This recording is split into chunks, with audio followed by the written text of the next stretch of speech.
1979च्या November महिन्यात मला 61 वर्ष लागलं. आता मला 61 वर्ष लागावं म्हणून मी काही स्पेशल खटपट वगैरे केलेली नव्हती. तरी सुद्धा माझ्या अनेक अज्ञात वाचकांनी, श्रोत्यांनी, प्रेक्षकांनी, मित्रांनी माझ्यावरती नाना प्रकाराने अभिनंदनाचा वर्षाव केला. काही जणांनी माझ्यावरती कविता सुद्धा रचून पाठवल्या होत्या. तर काही लोकांनी आता तुम्ही साठी ओलांडलेली आहे तेव्हा जरा गंभीरपणाने वागायला शिका असाही सल्ला दिला होता. तर काही लोकांनी मला तुम्ही आत्मचरित्र लिहा असं सुचवलं होतं. आत्मचरित्र वगैरे लिहिणं मला काही जमेल असं मला नाही वाटत. आता हजारो वाचकांना मी ज्यातून भेटलो ती माझी पुस्तकं काय, याच्यातच माझं आत्मचरित्र विखुरलंय असं मला वाटतं. काही स्वतः अनुभवलेलं, काही कल्पनेने अनुभवलेलं, असं सगळं याच्यात आहे.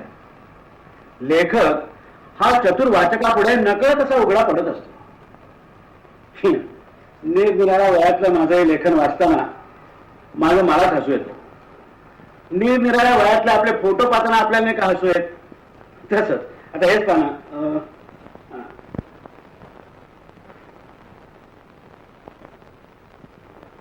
आता हा मी 5 वर्षात होतो तेव्हाचा माझा फोटो आहे. माझ्या शेजारी बसलाय तो माझा धाकटा भाऊ उमाकांत. हा फोटो पाहिल्यावर माझी 5 वर्षाची अशी का 5 वर्षाची एवढी बालमैत्रीण आधी पटकन हसली आणि मला म्हणाली, भाई काका लहानपणी सुद्धा तुम्ही इतकेच बावळट दिसत होता. इतकेच हा म्हणजे प्रथम दर्शनी हसू फुटवण्याचा माझा गुण हा अजूनही टिकून राहिलेला दिसतोय.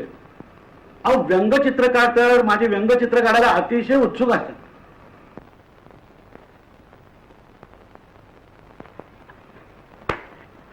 हसवण्याचा गुण एवढंच भांडवल देऊन ब्रह्मदेवानी ये लोके आमची रवानगी केलेली दिसते.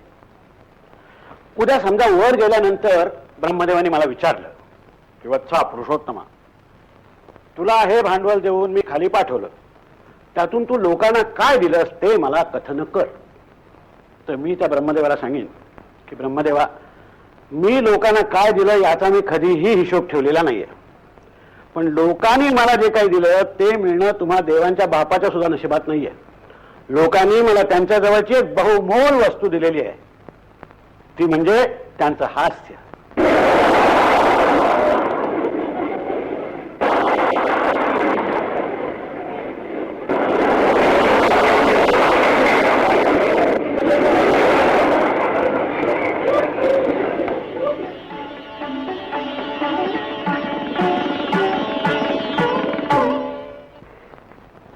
समजा उद्या माझे काही पुतळे वगैरे करायचं ठरवलं, देवकरवाने असं न हो, कारण पुतळा हे आपल्या देशामध्ये कावळ्यांचं शौच खूप असतं.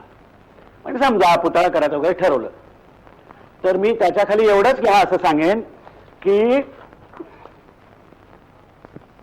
ह्या माणसाने आम्हाला हसवले बस. आणि म्हणून आपल्या कलेतून जगाला अपार आनंद देणाऱ्या लोकांच्या विषयी माझ्या मनामध्ये फार आदर आहे. तसा मी गांधी, नेहरू यांच्यासारख्यांच्या युगामध्ये वाढलो. देशासाठी, ज्ञानोपासनेसाठी आपल्या जीवाचा होम करणारी माणसं मी पाहिली. पण तू माझा सांदाती असं जर मी कोणाला म्हटलं असेल तर ते या दोघांना.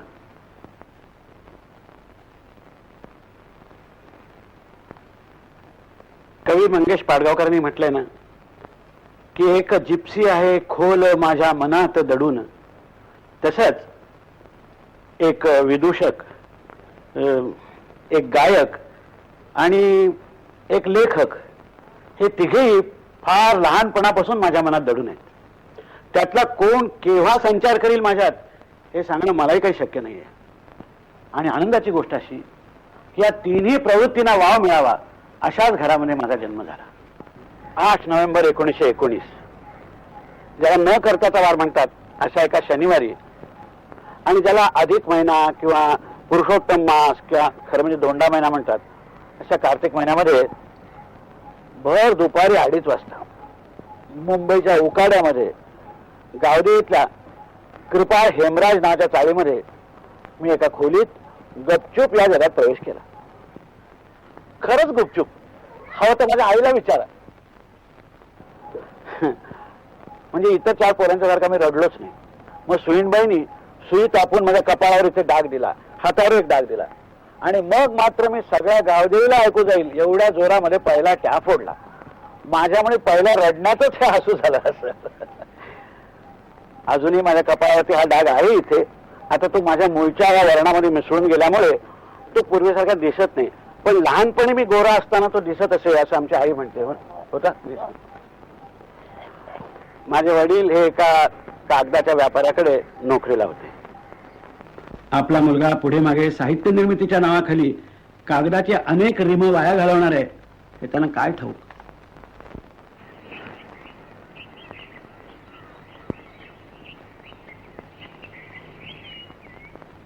तसे आमचे पूर्वज ऐतिहासिक काळात कोल्हापूर जिल्ह्यातल्या चंदगड जवळच्या एका किल्ल्याचे गडकरी होते म्हणतात. त्या किल्ल्याचं नाव कलानिधी गड. आम्हाला इंग्रजाच्या काळामध्ये सुद्धा गडकरी वतन मिळायचं. 20 रुपये वर्षाला. म्हणजे स्वातंत्र्यप्राप्तीनंतर आमचं हे मनी ऑर्डरचे पैसे कापून मिळणारं 18 रुपये 14 आण्याचं भरघोस वतन जप्त झालं. हा आमचा कलानिधी गड, आमचा म्हणजे आमच्या पूर्वजांचा. पलीकडे आहे त्या गडाचं नाव गंधर्वगड.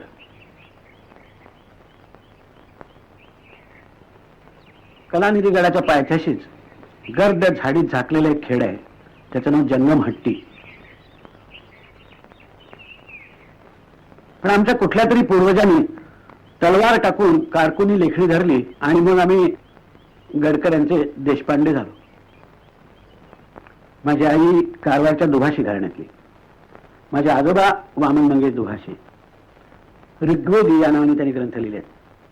रवींद्रनाथांच्या गीतांजलीचं अभंग गीतांजली या नावाने मराठीत भाषांतरही केलंय. माझ्या वडिलांना गाण्याची आवड होती. माझं घर आणि माझं आजोळ हे शेजारी शेजारीच. त्यामुळे आमच्या घरामध्ये गाणं वाजवणं, साहित्य, लेखन, अमुक तमुक, सगळ्यांनी संध्याकाळच्या वेळेला गप्पा गोष्टी करणं, अशाच प्रकारचं वातावरण होतं. माझे मामा चांगले चित्रकार होते, त्यामुळे साहित्य, संगीत, कला ही आनंद निदानं बालपणी मला माझ्या घरातच सापडली.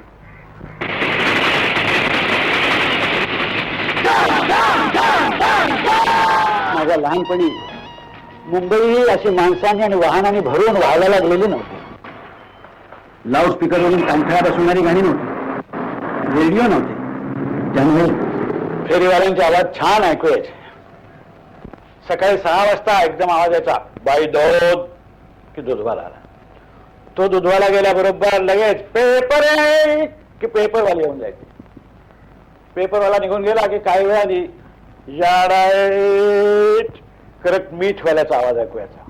मीठवाला गेल्याबरोबर अंडी टाटी, अंडी टाटी, कांदे बटाटेवाल्याचा आवाज, तो गेला निघून. मग 11ची वेळ साधून करत कलेवाला ताबडतोब. कलेवाला वगैरे गेला की थोडा आधी भर दुपारी आटली आटली त्या बाटलीवालीचा आवाज ऐकू यायचा. मग उन्हा बिना उतरली की संध्याकाळी 6च्या सुमाराला मग ली ती म्हणजे चमेली आणि शेवंतीतली ली आणि ती पकडून वेणीवाला निघून जायचं. त्याच्यानंतर कधी आंब्याच्या मोसमामध्ये अरे बोस वगैरे तो पायरीवाला, हापूस पायरीवाला तो जायचा. रात्री 9च्या सुमारला सगळं चिडीचूप झालं की रस्त्यातल्या व्हिक्टोरियावाल्यांच्या घोड्यांच्या टापांचा आवाज कानावरती यायचा. असा आवाज येत यायचा. आणि काही वेळाने मग अंधारातून असा मिनमिनता दिवा दिसायला लागायचा आणि कानावरती आवाज यायचा, कुल्फी मलाई. कुल्फीवाला एकदा ओरडून गेला की मग हल्लीच्या रेडिओच्या भाषेत सांगायचं, म्हणजे आता आमची तिसरी सभा समाप्त होत आहे, आपली भेट उद्या सकाळी 6 वाजता. की लगेच सकाळी 6 वाजता बायदोत. माझ्या लहानपणीच्या कालचक्रावर फिरणार हे त्या काळच्या मुंबईतलं हे असं ध्वनिचक्र होतं. मला वाटतं मला आवाजाच्या आठवणी फार दिवस राहतात. त्याचा अर्थ माझी स्मरणशक्ती चांगली असं मुळेच नाहीये, अजूनही आंघोळीला जाताना आठवड्यातून 3 वेळेला मी बाथरूम मध्ये टॉवेल न्यायला विसरतो. पण माझ्या आवाजाच्या दुनियेमध्ये सगळ्यात जास्त रंग कोणी भरला असेल तर तो संगीत आहे. मी 3-4 वर्षाचा असतानाच आम्ही गावदेवी सोडून मुंबईतल्या जोगेश्वरीला राहायला आलो. 55-56 वर्षापूर्वीची जोगेश्वरी हे एक आमराया आणि ताडांच्या झाडांचं जंगल होतं. त्या काळच्या मुंबईमध्ये सुद्धा भारी गर्दी असं म्हणून काही कारकुनी पेशातल्या लोकांनी सरस्वती बाग म्हणून एक टुमदार घरांची सहकारी वसाहत केली होती. त्यातल्याच एका घरातल्या 2 खोल्यात आमचं बिराड होतं. तिथल्याच लोकल बोर्डाच्या शाळेमध्ये मी माझ्या पाठीवरती पहिली श्री गिरवली. तिथे रामेश्वराचं देऊळ होतं. ज्या काळामध्ये लहान मुलांचं प्रसादाच्या खिरापतीकडे लक्ष असतं त्या काळात माझं लक्ष मात्र कीर्तनकाराच्या कथेमध्ये आणि अभंग श्लोक आर्या यांच्या गाण्यामध्ये असायचं. देवळाच्या देवाशी काही माझी फारशी संगी जमली नाही, पण देऊळ असं म्हटलं की लहानपणी त्या देवळात ऐकलेली ही कथा कीर्तन भजन आजही माझ्या कानावरती यायला लागतं.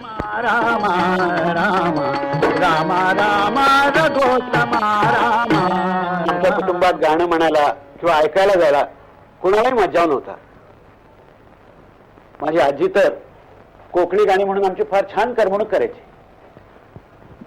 तिथं ते अगदी सुख बांगड्याची कडी गोदेव कुमीर सांगाली थोडी, सुख बांगड्याची कडी गोदेव कुमीर सांगाली थोडी, हे किंवा माझी मावशी एक गाणं म्हणायची, चांग कोळ्याची म्हण आन आमान माका धार ओतून दिलेली, हे देवाधार ओतून दिलेली. कुठल्या तरी माहेर वाशनीचं हे 40-50 वर्षापूर्वी ऐकलेलं गाणं मला अजून सुद्धा आठवतंय. पहिल्या महायुद्धाच्या वेळेला ब्रिटिश सोल्जरांचं एक गाणं अतिशय पॉप्युलर होतं, it's long long long long way to Tipperary वगैरे. सभोवताली माणसं बसून करमणुकीचे कार्यक्रम करायच्या माझ्या बहुरूपी कारकिर्दीची सुरुवात ही अशी वयाच्या 3ऱ्या-4थ्या वर्षी झाली. मग आम्ही पार्ल्याला राहायला आलो. आता आमच्या घरालाही 52 वर्ष लागलं. पार्ल्याच्या टिळक विद्यालयात नाव घातलं. इथे मला 2 गोष्टींचा लाभ झाला. एक म्हणजे पार्ल्याच्या टिळक मंदिरातल्या ग्रंथालयातली पुस्तकं आणि दुसरी म्हणजे माझ्या वडिलांनी माझी गाण्याची आवड पाहून मला आणून दिलेली बाजाची पेटी. पार्ल्याला एका लहानशा चिमुकल्या अशा खोलीमध्ये दत्तोपंत राजोपाध्ये मास्तरांचा पेटीचा क्लास होता. इथे माझं संगीताचं शिक्षण सुरू झालं. घरात संध्याकाळी जे काही पाण्यात पडेल ते खाल्लं की माझ्या धाकट्या भावाने तबला ठेका धरायचा आणि माझं पेटी वाजत.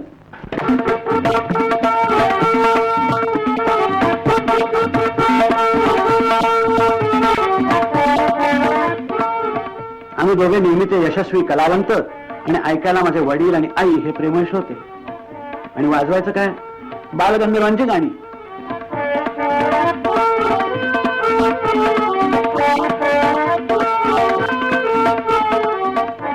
बालगंधर्व हे तर त्या काळातल्या असंख्य लोकांप्रमाणे आमच्याही घरातलं सुरांच्या दुनियेतलं आराध्य दैवत होतं. अहो, वडिलांच्या बरोबर त्यांची नाटकं पाहायला जायचा दिवस म्हणजे दिवाळी दसराच.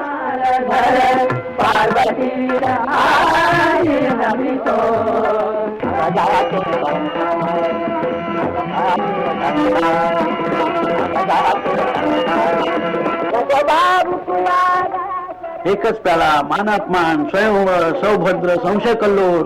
मग ती गाणी मामाने आणलेल्या फोनच्या करण्यातून ती प्लेट झिजेपर्यंत ऐकायची आणि पेटीवर लगेच त्याच गाण्यांचा दणका.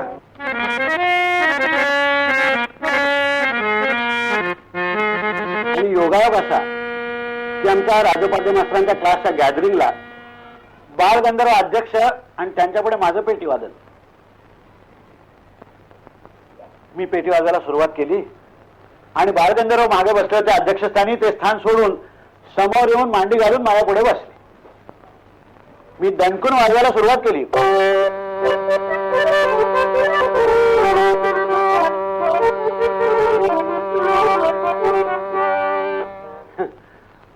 बालगंधर्वांच्या पुढे सत्यवदे वचनाला वाजवायचं म्हणजे शिवाजी महाराजांना भवानी तलवार कशी चालवावी हे दाखवण्यासारखं होतं.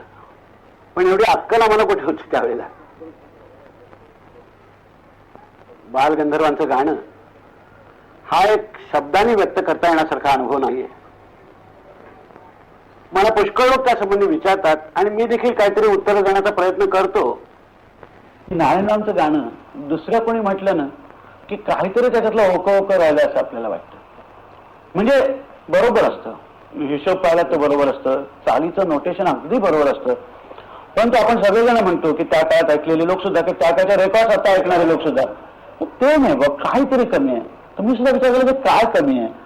तर मला असं वाटलं की ती जी एक सुराची क्वालिटी होती की ज्याच्यामध्ये ते बारीक बारीक बारीक असे ते हे निघायचे ते, आणि दुसरं असं की नांदाचे सूर लावताना करताना ना असे बारीक बारीक बारीक बारीक त्याला असं काय म्हणायचं, तुमच्या बायकांच्या लुगड्यानापूर्वी दशा असत बघ.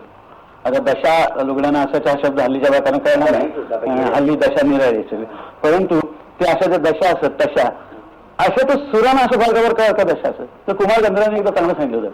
ते म्हणाले की नारायणाच्या सुरात ना त्या हालायला लागले, म्हणजे कसे हालायचे, लहानपणीच्या कानातले डूल हलतात ना तसे हालायचे. इतकं सुंदर असं गाणं. एकच झालं, हे सगळं नाटकाच्या कारणाने गायल्यामुळे असं वाटलं की नाटकातलं म्हणून चांगलं, पण ते नाटकातलं म्हणून सुद्धा चांगलं होतं, तेही सांगूया. पण त्यांनी काय केलं, संगीतातल्या ज्या जाती होते ना बारक्या बारक्या जागा त्या आकारण नाही केल्या. म्हणजे आपली गायकी दाखवण्यासाठी नारायणराव बालगंधर्व कधी गायले नाही. कारण किती जरी झालं तरी रंगभूमीवरती जर आपण ते अप्लाइड म्युझिक म्हणाल असं होतं ना की त्या कारणाने आलेलं. त्यामुळे दिसत मुखात साम्य तिळहीनच मज नाव तरी कोरवा शिरावर अशी ती चाल आहे. नाव तरी कोरवा शिरावर नांदा तिथे बारीक झालेलं आहे बरं का.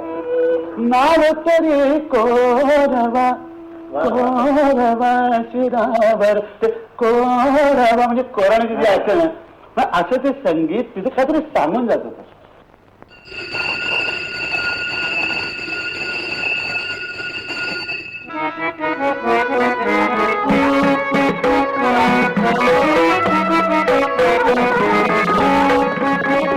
बालगंधर्वांच्या निधनानंतर पुण्याला बालगंधर्व रंगमंदिर उभं करण्यासाठी धडपडणाऱ्या लोकांच्या मध्ये मीही एक होतो. उद्घाटनाच्या सोहळ्याच्या वेळेत त्या भरगच्च भरलेल्या सभागृहामध्ये ऑर्गन सारंगीचं ते नमन नटवरा सुरू झालं आणि ते सूर कानी पडताना अंगावर रोमांच उभे राहिले.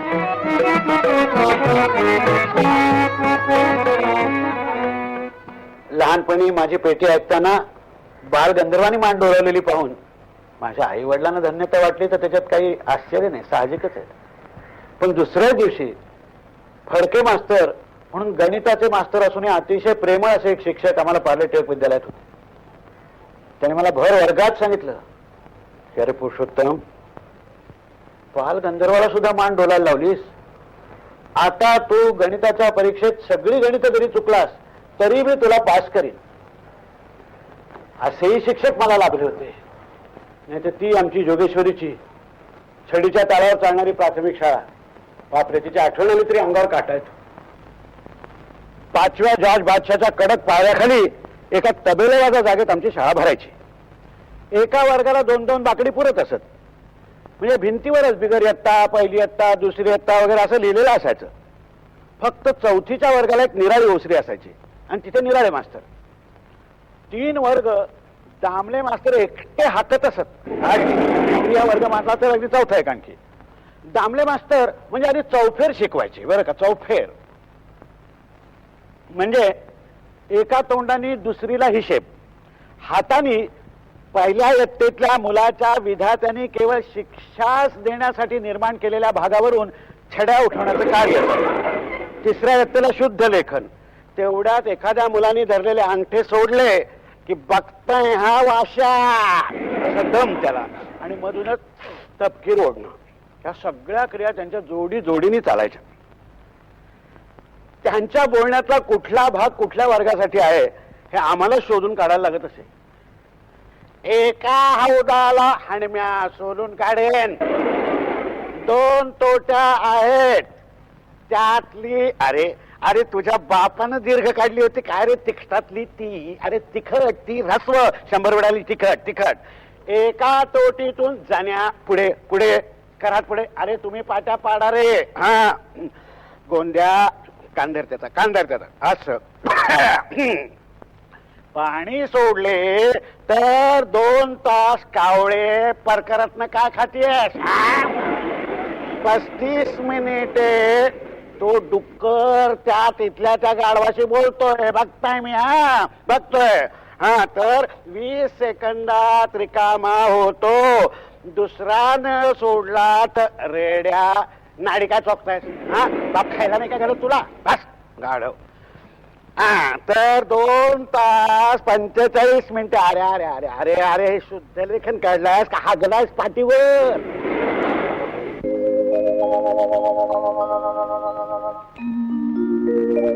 मला वाटतं की माझं खरं शिक्षण शाळेबाहेरच अधिक झालं. मनावरती परीक्षेचं कसलंही दडपण न ठेवता मी टिळक मंदिरातल्या ग्रंथालयातल्या पुस्तकांचा फडशा पडत असे.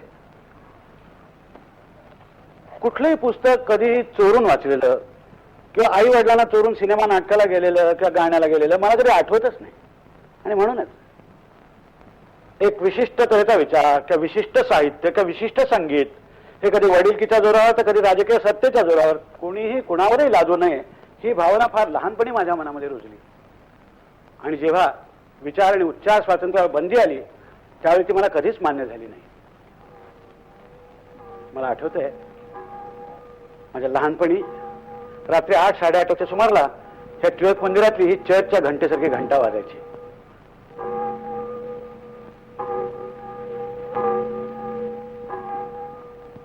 ही अशी घंटा वाजायला लागली की लोकांना काय यायचं की आज टिळक मंदिरात काहीतरी भाषण बिषण आहे.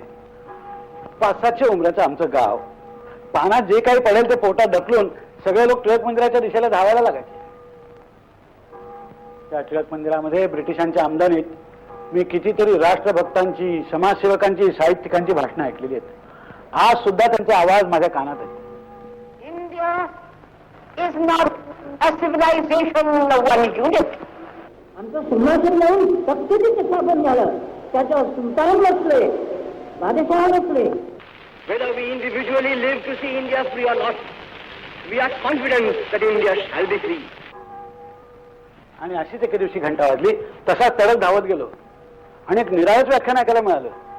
विषय होता आजचे शिक्षण आणि वक्ते होते principal Pra K Atre, BA BT TD London. पुण्यातल्या शाळेचा एका शाळेचा हेडमास्तर असलेला माणूस अशा डबल बेसचा कोट बीट घालून अप टू डेट पोशाखात येतो आणि शिक्षण पद्धतीसारख्या गंभीर विषयावर बोलताना समोरच्या श्रोत्यांची तासभर हसून हसून मुरकुंडी वळवतो. हा अनुभव नवा होता.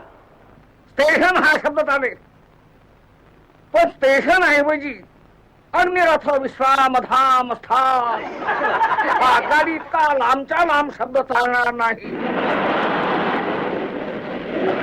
भाषण ऐकताना प्रत्येक श्रोत्याला हा वक्ता माझ्याशी बोलतोय असं वाटलं पाहिजे.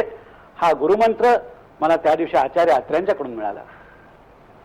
आजही मी व्याख्यानाला उभा राहतो त्यावेळी लोकांची सहज संवाद साधत बोललं पाहिजे हा पहिला धडा मला आचार्य अत्र्यांनी दिला होता.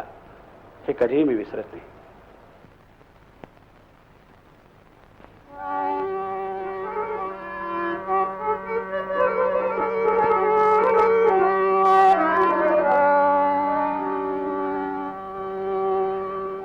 पेटी वाजवता वाजवता मी थोडाफार गायलाही लागलो. अभिजात संगीताबरोबर कवितांना चाली लावायचा मला छंद लागला. आणि मग कवी अनिल, नाग देशपांडे, कुसुमाग्रज, बोरकर, राजा बढे यांच्या कवितांना मी चाली लावायला सुरुवात केली. मी गातही असे त्यावेळेला. आणि ह्याच माझ्या चाली पुढे मग मी ज्योत्स्नाबाई भोळे, माणिक वर्मा वगैरे यांना शिकवले.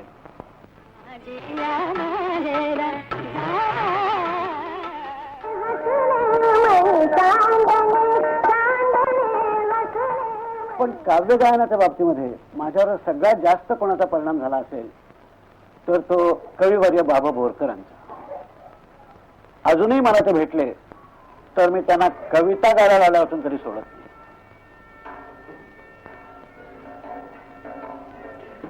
बोरकर, मी पहिल्यांदा तुम्हाला पाहिलं ना त्यावेळी पारल्याला, त्यावेळी 10-12 वर्षाचा होतो मी. होते का मजा? आता मी 60 उलटली, तुम्ही 70ला आलात. तर होतं कसं की तुमच्यापुढे मी केव्हाही आलो ना तर माझी सगळी वर्ष विसरली जातात. पुन्हा मी 10-12 वर्षाच होतो. आणि आज तर मला विशेष आनंद म्हणजे काय की जिथे खरं सांगायचं म्हणजे गोव्याची भूमी म्हणजे तुमची संबंध तपोभूमीच म्हणायला पाहिजे. सगळी साधना तुमच्या इथे झाली. आनंद ती इथे या नागेशीच्या तळीकडे आपण बसलोय तर आपण पुन्हा वय विसरूया. आणि मला असं वाटतं की तुमचं जे चिरतारुण्य आहे त्याच्या अलीकडली तुमची कविता कुठली आहे? अलीकडची समुद्र बिलोरी ऐना सृष्टीला 5वा महिना. पुन्हा पुन्हा समुद्र बिलोरी ऐना सृष्टीला 5वा महिना. वाकले माडांचे माथे पाण्यात चांदणे नाते. आकाश दिवे लावित आली कार्तिक नवमीची रैना. समुद्र बिलोरी ऐना. कटीस अंजिरी नेसू कटीस अंजिरी नेसू गालांत मिस्किल हसू. मयूर पंखी मधुर डंकी उडाली गोरटी मैना. समुद्र बिलोरी ऐना. लावण्य जातसे उतू वायाच चालला ऋतू. वयाचं चाललेला ऋतू. अशाच वेळी गेलीस का तू करून जीवाची दैना. समुद्र बिलोरी ऐना.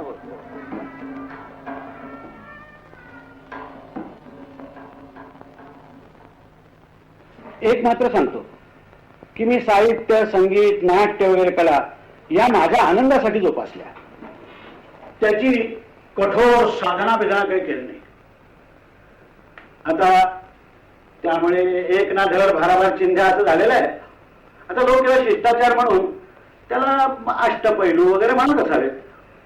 माझ्या एका वाचकाने मला पत्र पाठवून विचारलं होतं की तुमची साहित्य साधनेची वेळ कुठली. आता माझं साहित्य वाचल्यानंतर मी साधना विधना आणि ज्ञानोपासना वगैरे करत असेन अशी त्या वाचकाला कशी काय शंका आली देव जाणे. पण त्यातूनच माझ्या सखाराम गटणे या व्यक्तिचित्राचा त्या भयंकर साहित्यिक भाषेमुळे जन्म झाला. मी कधी पेटी पुढ्यात घेऊन राग बीग घोटत बसलो नाही की कधी आरशापुढे उभं राहून अभिनयाची साधना विधना केली.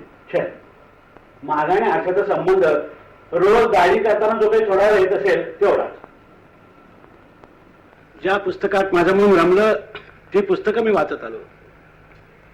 मोठमोठे कलावंत मैफिलीत रंग भरत होते तिथे त्या आनंदासाठी मी गेलो.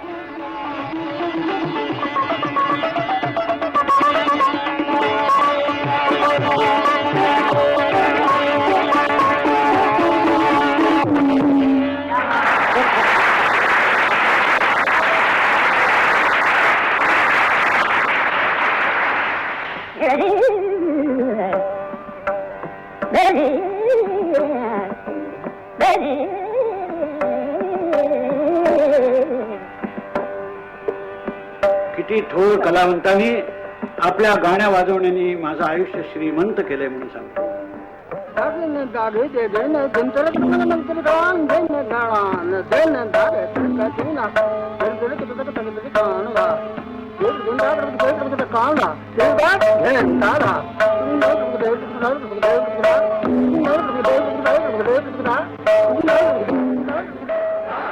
मनसोक्त गाणं आजही ऐकतोय. मल्लिकार्जुन मनसुरांचं गाणं तर मी वयाच्या 12व्या वर्षी प्रथम ऐकलं आणि आज मी त्यांच्या 70व्या आणि माझ्या 61व्या वर्षी ऐकतो.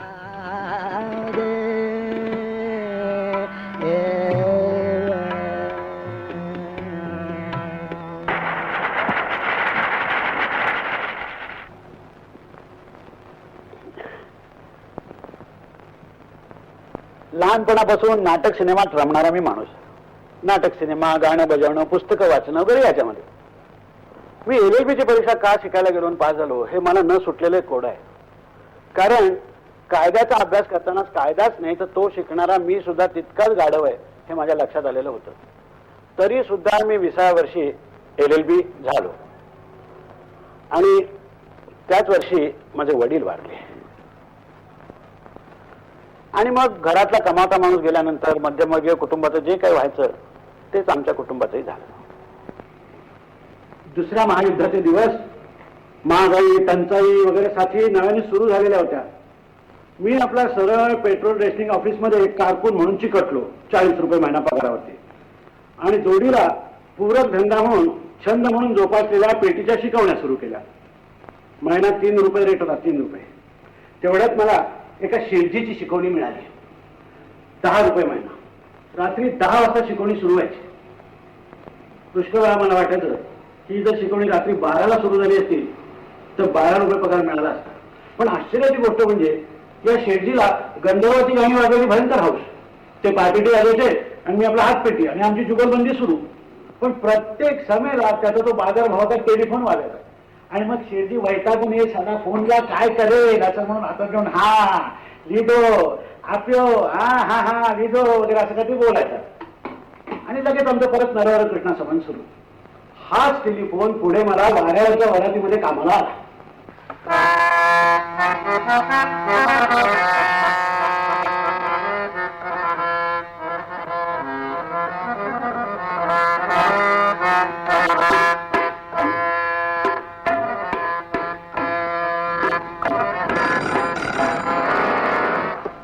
जरा जमू देऊ नकोस हा, जरा जमू देऊ नकोस.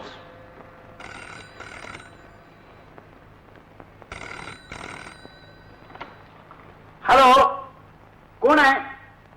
हा हा हा हो हो सांगतो सांगतो. ए मालू, आले. तुझा टेलिफोन आहे बघ. काय आहे? हा तुझा टेलिफोन कोण आहे? कुणाचं आहे? कुणाचा आहे? मी मिसेस रत्नबाबा गडकरी बोलते. जरा मलतेने पाठवतो का? सॉरी हो तुम्हाला डिस्टर्ब केलं त्यांचा. अहो जरा फोन उचला ना प्लीज. मग त्यावेळेस तू हात धुवून ये ना. असं काय? मेहंदी लावली आहे हाताला. काय वा? मेहंदीवरून आठवलं काय? ती मेहंदीची चाल फर्स्ट क्लास होती. मेहंदीची चाल कुठली? त्या गुजराती सिनेमातली.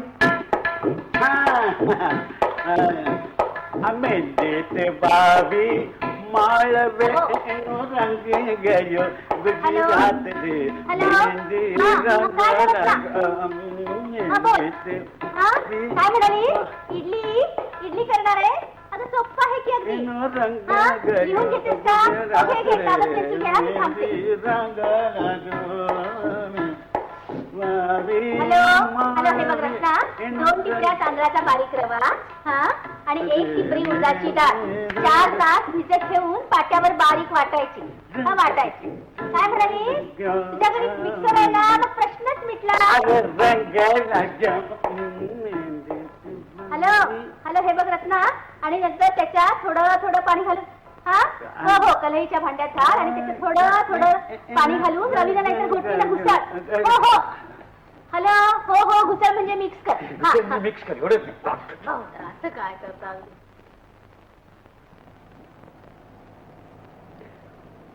पेट्रोल रेस्टिंग मध्ये नोकरी करताना खबर मिळाली की इन्कम टॅक्स ऑफिस मध्ये कारकून चिकटवतात आणि पगार चांगला 50 रुपये. आता मला इन्कम टॅक्सचं काम जमेल असं त्यावेळच्या त्या इंग्रज सरकारच्या अधिकाऱ्यांना कसं काय वाटलं ते एक तो पंचमजाट बादशाहच जाणी. मी चिकटलो. आता वास्तविक माझा आणि गणिताचा म्हणजे 36चा आकडा. पण त्या कचेरीच्या वरच्या मजल्यावरती मात्र माझा स्वर्ग होता. तिथे बालगंधर्व, सवाई गंधर्व, वजेबुवा, सुंदराबाई यांच्यासारखे गायिका येत असत. माझा मुक्काम आपला देवगड तिकडेच असायचा. वरती ऑल इंडिया रेडिओचं स्टेशन होतं. आमचे हेड क्लार्क अतिशय खाष्ट होते. पण का कोण जाणे माझ्यावर त्यांचं प्रेमही होतं. तसे अधूनमधून मला दमबीम द्यायचे, पण मला नेहमी म्हणायचे मिस्टर LLB. मला नेहमी LLB अशी हाक मारायचे. मिस्टर LLB, अहो कुठेतरी नाटकात जा, कारकुनी कसली करता, कॉमिक कामं करा, गवई व्हा, you will make a Fortune. त्यांचं ते फॉर्च्यून अजून सुद्धा माझ्या कानामध्ये इतकी 40 वर्ष झाली तरी म्हाताऱ्याची 32शी अगदीच काही खोटी नाही ठरली. आणि योगायोगाने पुण्याला आलो.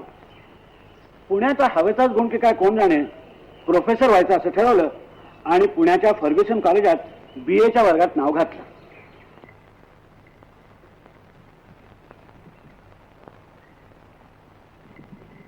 कुठे भावगीताचे कार्यक्रम कर, कुठे पोरांच्या शिकवण्या कर, म्हणजे अगदी शाळेच्या इतिहास भूगोलापासून ते सारेगावापर्यंत असले उद्योग चालू होते. तेवढं माझा धाकटा भाऊ मॅट्रिक झाला होता. तोही खडकीच्या फॅक्टरीमध्ये लागला होता. महिना 36 रुपये पगारावर. धाकट्या भावंडांची शिक्षणं चालू होती. महागाई होती, ओढगस्त होती, पण आमची गाण्याची मैफिल काही मोडलेली नव्हती. कधी कधी गाण्याच्या कार्यक्रमाला 10 रुपये बिदागी मिळायची, अगदी टांगा भाडं धरून.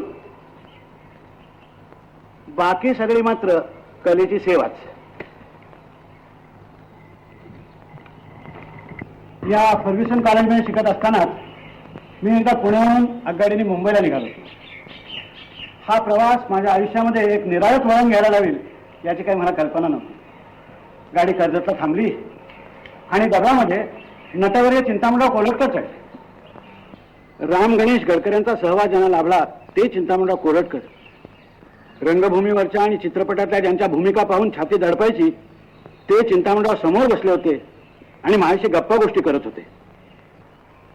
चिंतामणरावांना माझ्यात अभिनयाचा असा कुठला गुण दिसला दिवस झाले. त्यांनी त्याच वेळेला एक ललित कला कुंज नावाची नवीन नाटक कंपनी स्थापन केली होती. त्यात मला येतोस का विचारलं आणि माझा व्यावसायिक रंगभूमीवरती प्रवेश आला. तिथे फर्ग्युसन कॉलेजमध्ये शिक्षण चालू आणि तिथे भावबंधन, राजसन्यास, पुण्यप्रभाव अशा नाटकांच्या तालमी आणि प्रयोग. त्यातच आता लेखनाची भर पडली. त्याच काळी बडोद्याला अभिरुची नावाचं एक आकाराने लहान पण गुणांनी मोठं असं मासिक सुरू झालं. त्यात पार्ल्यातले माझे शेजारी आणि इस्माईल कॉलेजमधले माझे इंग्रजीचे प्राध्यापक मंगेश विठ्ठल राजाध्यक्ष यांच्या प्रोत्साहनाने मी विनोदी लेखन सुरू केलं. BA पास झालो आणि ती नाटक कंपनी चालेनशी झाली. आता हॅमलेट सारखा एकच प्रश्न की शिक्षकी की कारकुनी.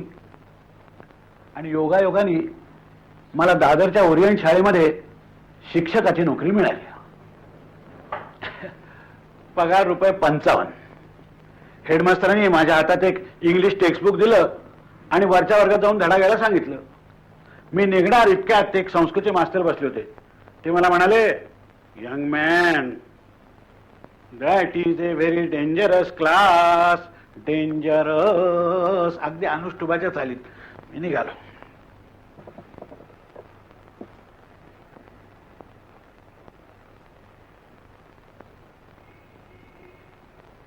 आज कितीतरी वर्षांनी मी या वर्गात आलोय.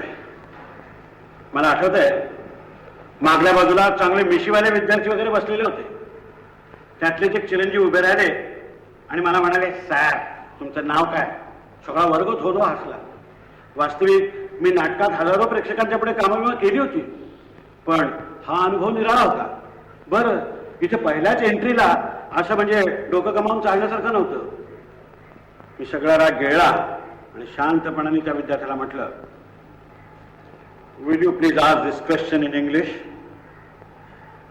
आमचा मिशीवाला शिष्य लटपटला. खरं सांगायचं म्हणजे मीच लटपटलो होतो. अशा थाटात माझा मास्तरकीचा पहिला धडा सुरू झाला. हळूहळू माझ्या लक्षात आलं की मुलांना परीक्षेत मार्क वाढवून देणारे शिक्षण देणं मला काही जमणार नाही. महिना ₹55 पगार याहून अधिक समाधान काही मला तिथे मिळत नव्हतं. नाटक, गाणं, साहित्य याच्यातच मला जीव रमत होता. आणि एके दिवशी असाच एका रिकाम्या तासाला मी अशा शिक्षकांच्या कॉमन रूम मध्ये बसलो होतो. तेवढ्यात समोरच्या दारातून पांढरी शुभ्र साडी, खादीचा पांढरा शुभ्र ब्लाऊज, अंगावर एकही अलंकार नाही, कपाळाला कुंकू नाही, अशा थाटात एक सुमारे 16-17 वर्षाची गोरी पान तरतरी तरुणी ही अशी झपाझप ते दारुगुण आत आली. तिचं नाव सुनीता ठाकूर. तिच्याविषयी आता अलिप्ततेने बोलणं मला शक्यच नाही. पण एकच सांगतो की तिच्या रूपाने मला माझ्या आयुष्यामध्ये श्रेयस आणि प्रेयस या दोन्ही गोष्टींचं वरदान लाभलं.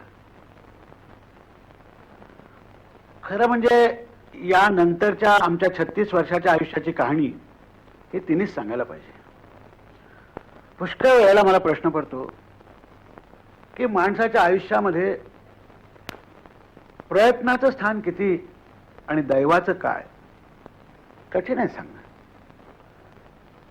कॉलेज सोडून 42च्या चळवळीमध्ये स्वतःला झोकून देणाऱ्या सुनीता ठाकूर नावाच्या एका बुद्धिमान आणि संपन्न घराण्यातल्या मुलीला असा हा गरिबीचा वसा घ्यावा, माझ्याशी संसार करायला असं काय वाटलं?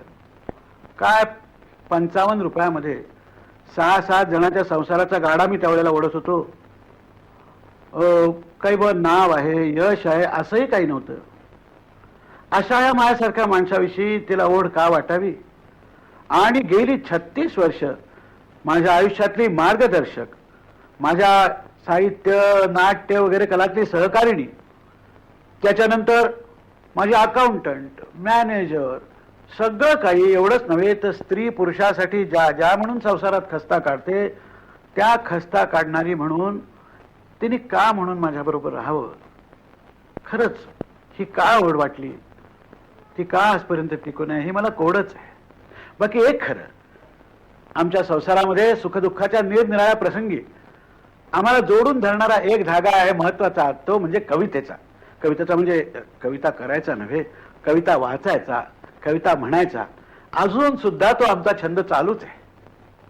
गणपत वाणी बिडी पिताना चावायाचा नुसतीच काडी, मनाशीच मग म्हणावयाचा या जागेवर बांधीन माडी.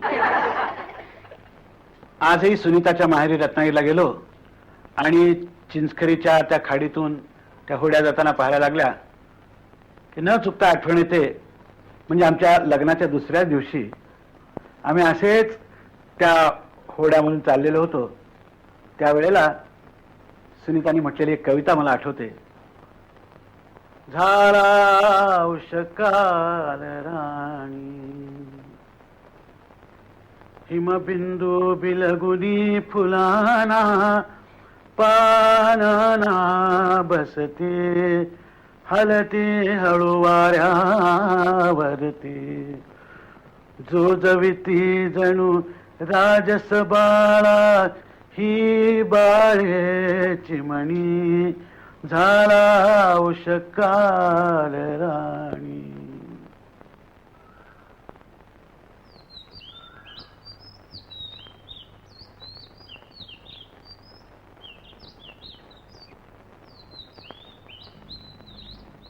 एकोणीसशे 46 साली रत्नागिरीला याच घरातल्या एका खोलीमध्ये आमचं लग्न झालं. म्हणजे एका रजिस्ट्रार पुढे आम्ही सह्या केल्या. त्यानंतरचा आमचा सगळा प्रवास हा आम्हा दोघांचा आहे. मला एकट्याला त्यातून निराळं काढताच येत नाही. शाळेत शिकवत असतानाच रांगणेकरांच्या वहिनी नाटकामध्ये मला काम मिळालं, वल्लभाचं. त्यात मला गाणी होती, ऐकायचं का? थांबा.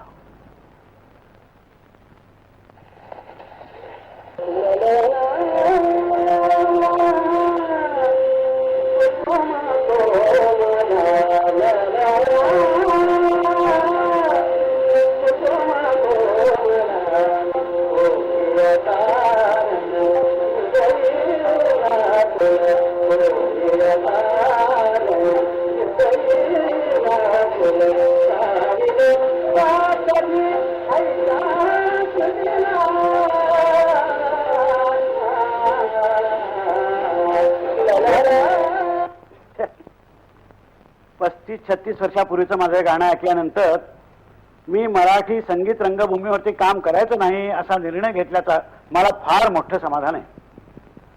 त्याच वेळेला रांगणेकरांनी कुबेर नावाचा एक बोलपट काढला. त्याच्यातही मला काम मिळालं, त्यातही मला गाणं होतं.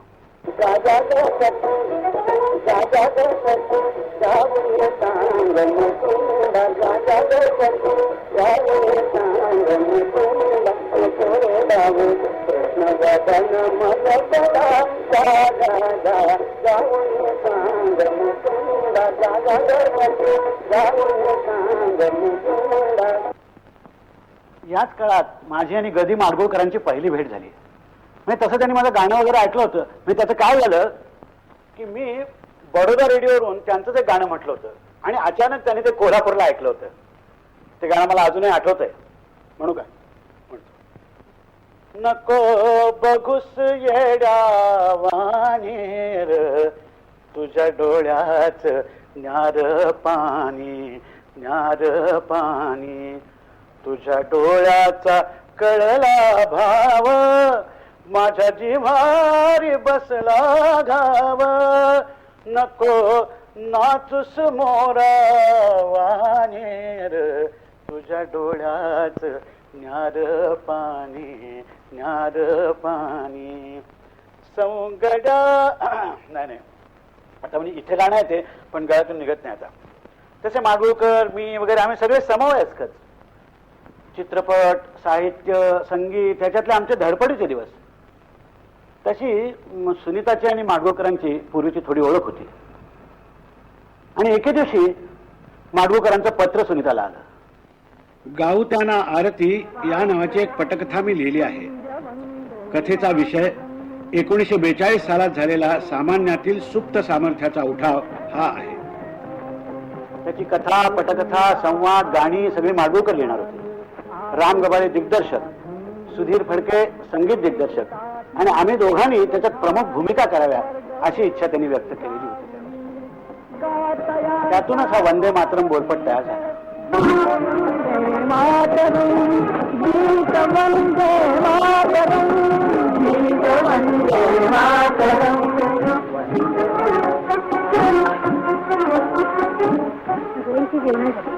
तोंडीलानं कधी ओढलं नाही.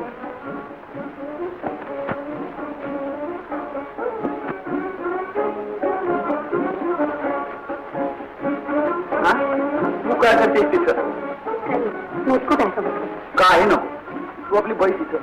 तू समोर असलीच म्हणजे जाते मला भाकरी.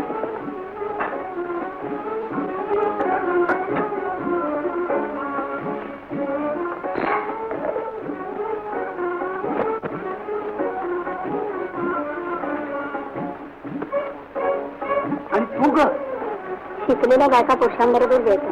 तो मिळाला डबा मारून आम्ही अडाणी जातो. बरं बरं, पण आजच्या दिवसापुरती माझी मतं सुधारले. तर तूही बस माझ्या बरोबर. हा बर, म्हणजे यातलीच आपण अर्धे अर्धे खाऊया.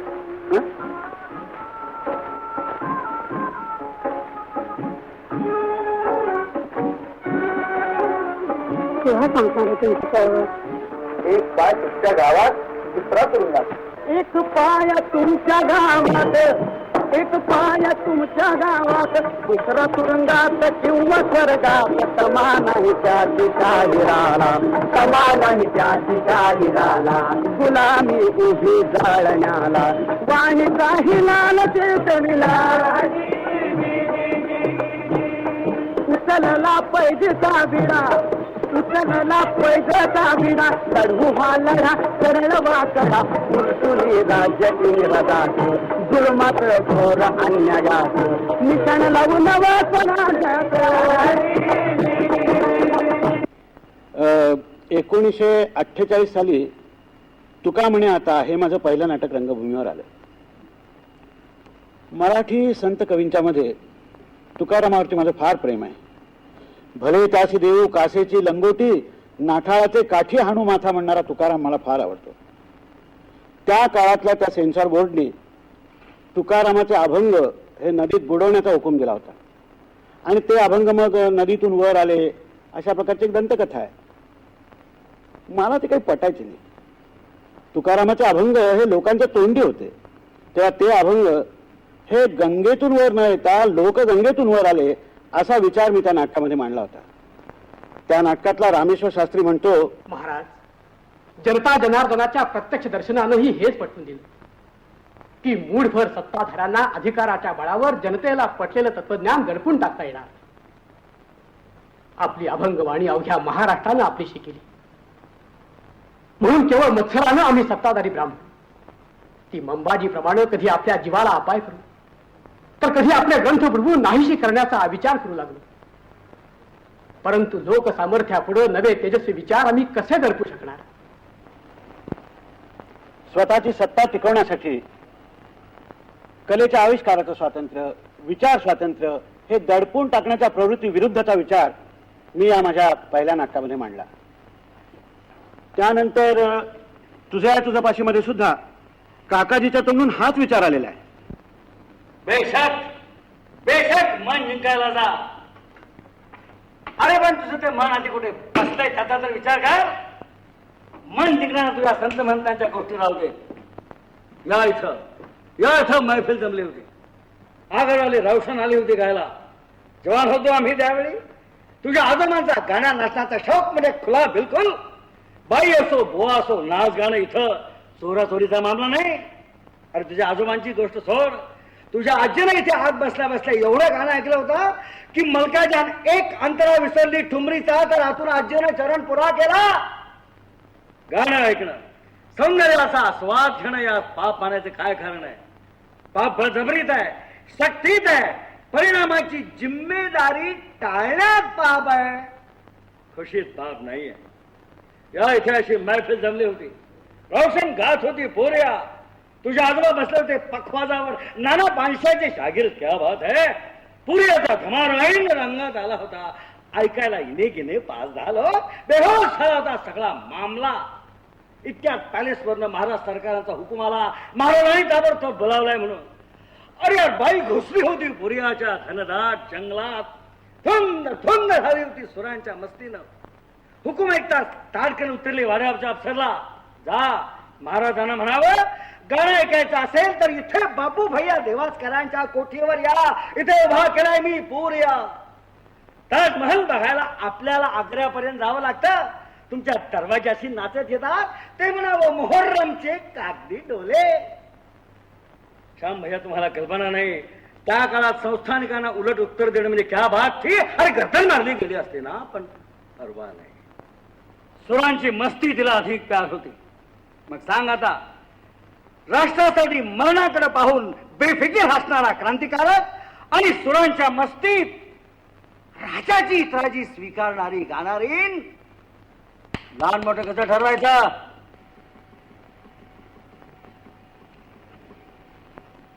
सुंदरमय होणार ह्या माझ्या नाटकातला नायक कवी संजय हे देखील त्या हुकुमशाह राजाला असंच ऐकवत असतो.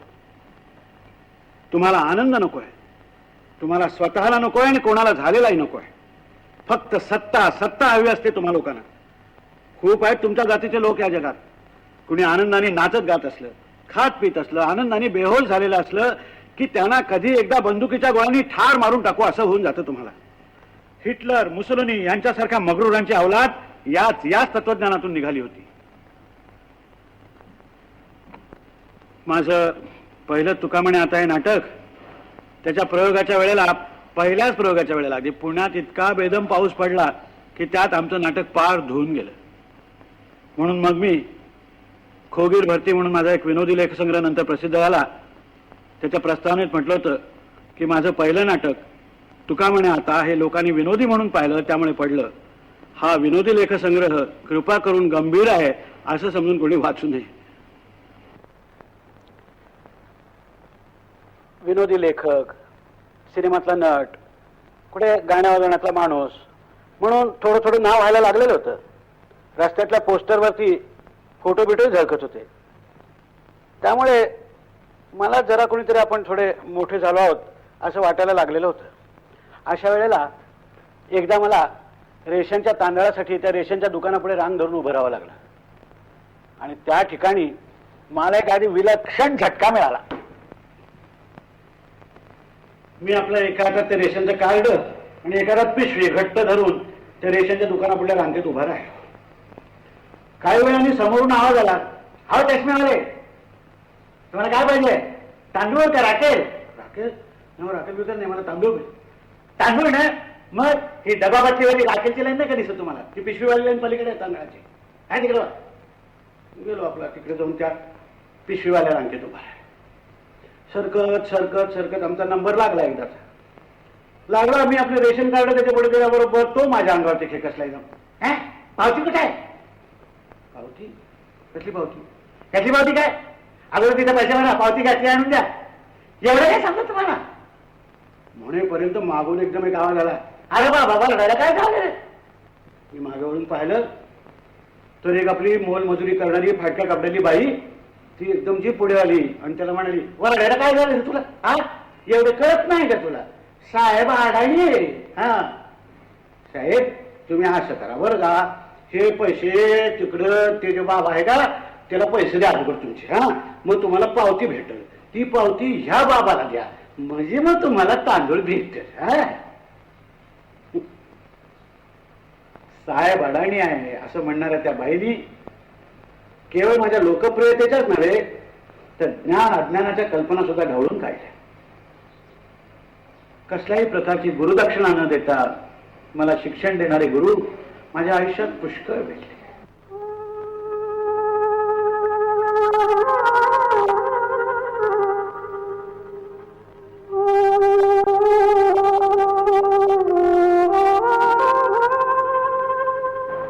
त्यातली कितीतरी माणसं आता काळाच्या पडद्याआड गेली आहेत. त्यातलेच आमचे नागपूरचे नाटककार नाना जोग. नाना जोगांच्या प्रेरणेनेच मी अंमलदार नाटक लिहिलं. पुण्यातल्या कलोपासक नावाच्या हौशी नाट्य संस्थेतर्फे त्याचा प्रयोग पुण्याच्याच भानुविलास थिएटरात झाला. याच भानुविलास थिएटरामध्ये 1948 साली माझं तुका म्हणे आता हे नाटक सपशेल पडलं होतं. अंमलदारला प्रचंड प्रतिसाद मिळाला. लगेच 1953 साली 31 डिसेंबरला या नाटकाचा प्रयोग मुंबई मराठी साहित्य संघाच्या नाट्योत्सवात आम्ही केला. दोघेही म्हणालो अरे समोरच्या खुल्या प्रेक्षागारामध्ये चिंतामणराव कोरटकर, केशवराव दाते वगैरे बसले होते. बरोबर रात्री 12 वाजता प्रयोग संपला. हशा आणि टाळ्यांचा कडकडाट होत होता. प्रयोग संपला आणि त्याच्या बरोबरच 1953 हे वर्षही संपलं.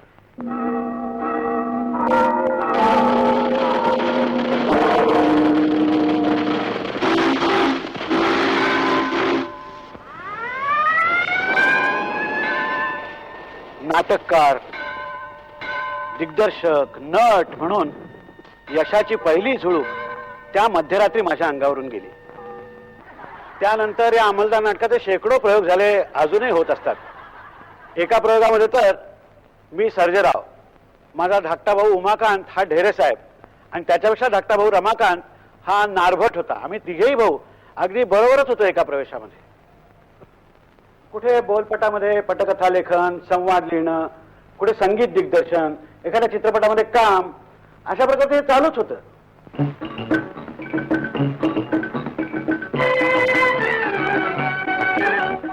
नाच रे मोरा आंब्याच्या वनात, नाच रे मोरा नाच.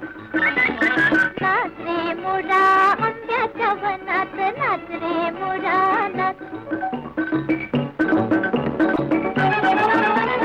ढगांची बारा झुंजला रे, कळला कळला कापूस पिंजला रे. आता तुझी पाळी वेग देते टाळी, आता तुझी पाळी वेग देते टाळी. फुलं पिसारा नाच. नाच रे मोरा आंब्याच्या वनात, नाच रे मोरा नाच. व्हिडिओ राखी गावाले पेटली का? मामा 50 कप चहा पाठवा थिएटरात. कोणत्या थिएटरात? सिनेमाच्या की तमाशाच्या? तमाशाच्या. रे सकाराम, एक दूध कमी 50 कप चहा पाठवते तमाशाच्या थिएटरात. तमाशाची थिएटर होय, कांच्या अंगाला आलं बरं. ते काय समोरच्या गल्ली? का का बांधून नाचणार आहेस काय तू? नाचणार नाही देवा. होय, ते ढोलकी वाजवीन की. पोऱ्या त्याला घेऊन जा तुझ्या मालकाकडे. मोठा कसबी आहे हो. अहो ढोलकीवाले, नर्वस होऊ नका, खरं तोडा.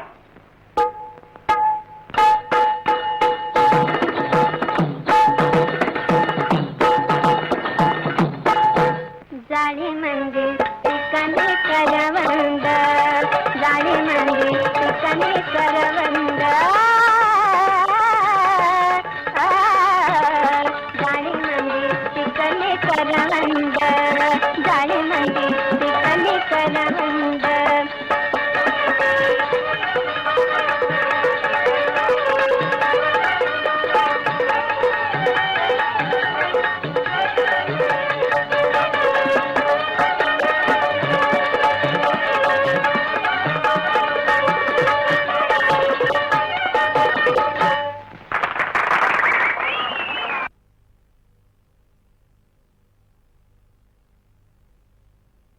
तसा आर्थिक लाभ बेताचाच.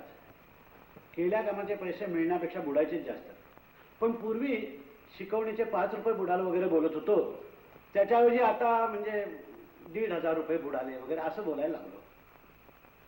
पूर्वी शिकवणीला गेलो की मग अरे शरद मास्तर आले रे, कुत्र्याला साखळी घाल, हे ऐकायला यायचं. त्याच्याऐवजी आता आमच्या घरी डिनरला आलं पाहिजे वगैरे ऐकायला यायला लागलं.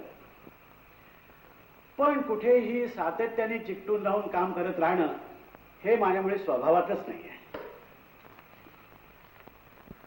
अशाच काही वर्षानंतर एम ए व्हायचा विचार माझ्या मनामध्ये आला आणि मी एम ए होण्यासाठी सांगलीला विलिंग्डन कॉलेजमध्ये नाव घातलं. तिथेच परीक्षेचा अभ्यास करताना राष्ट्रसेवा दलासाठी पुढारी पाहिजे हा तमाशा लिहून दिला. त्या तमाशाचे सुद्धा शेकडो प्रयोग झाले.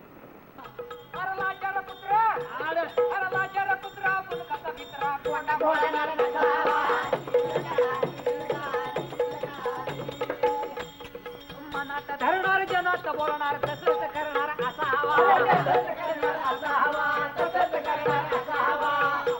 अरे ओठावर एक गाणं पोटात एक कसा दुतो निघून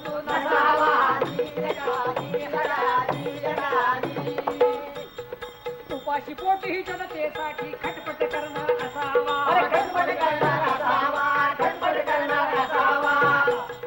डोळ्याला 40 मुलखात 80 वटवट करणार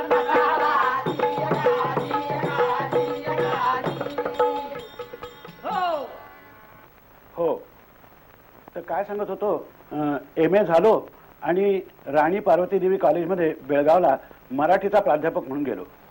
महिन्याला महागाई भत्ता धरून 160 रुपयात संसार करायची जबाबदारी आता सुनीतावर आली होती. पण वर्षानुवर्षे एके ठिकाणी चिकटून राहणं हे माझ्या बाबतीत नियतीलाच मान्य नसावं. पुन्हा पुण्यात आलो आणि गुळाचा गणपती चित्रपट काढला.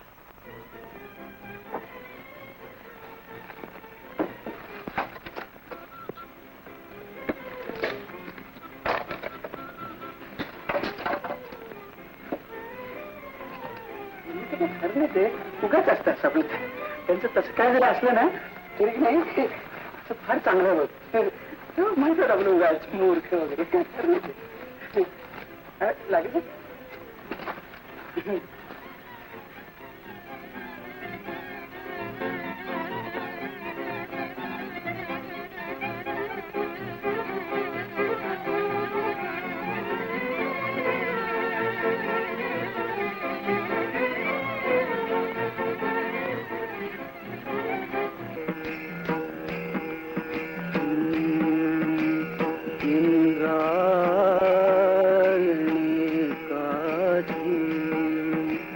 इंद्रायणी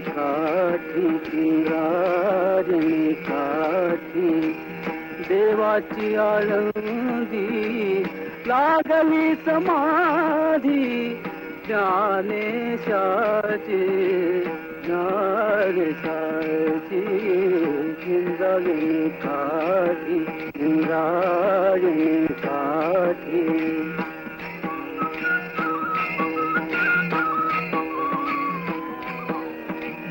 ज्ञानियांचा राजा हो ज्ञानियांचा राजा भोगतो राणीवर नाचती वैष्णव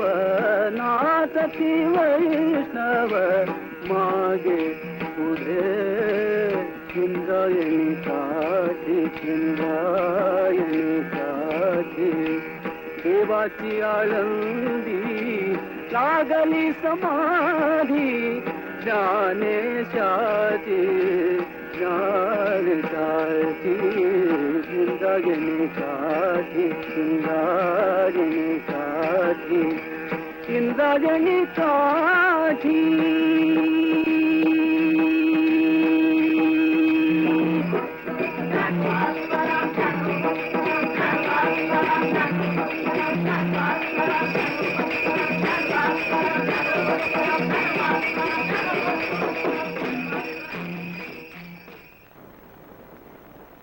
या चित्रपटाचं चांगलं स्वागत झालं.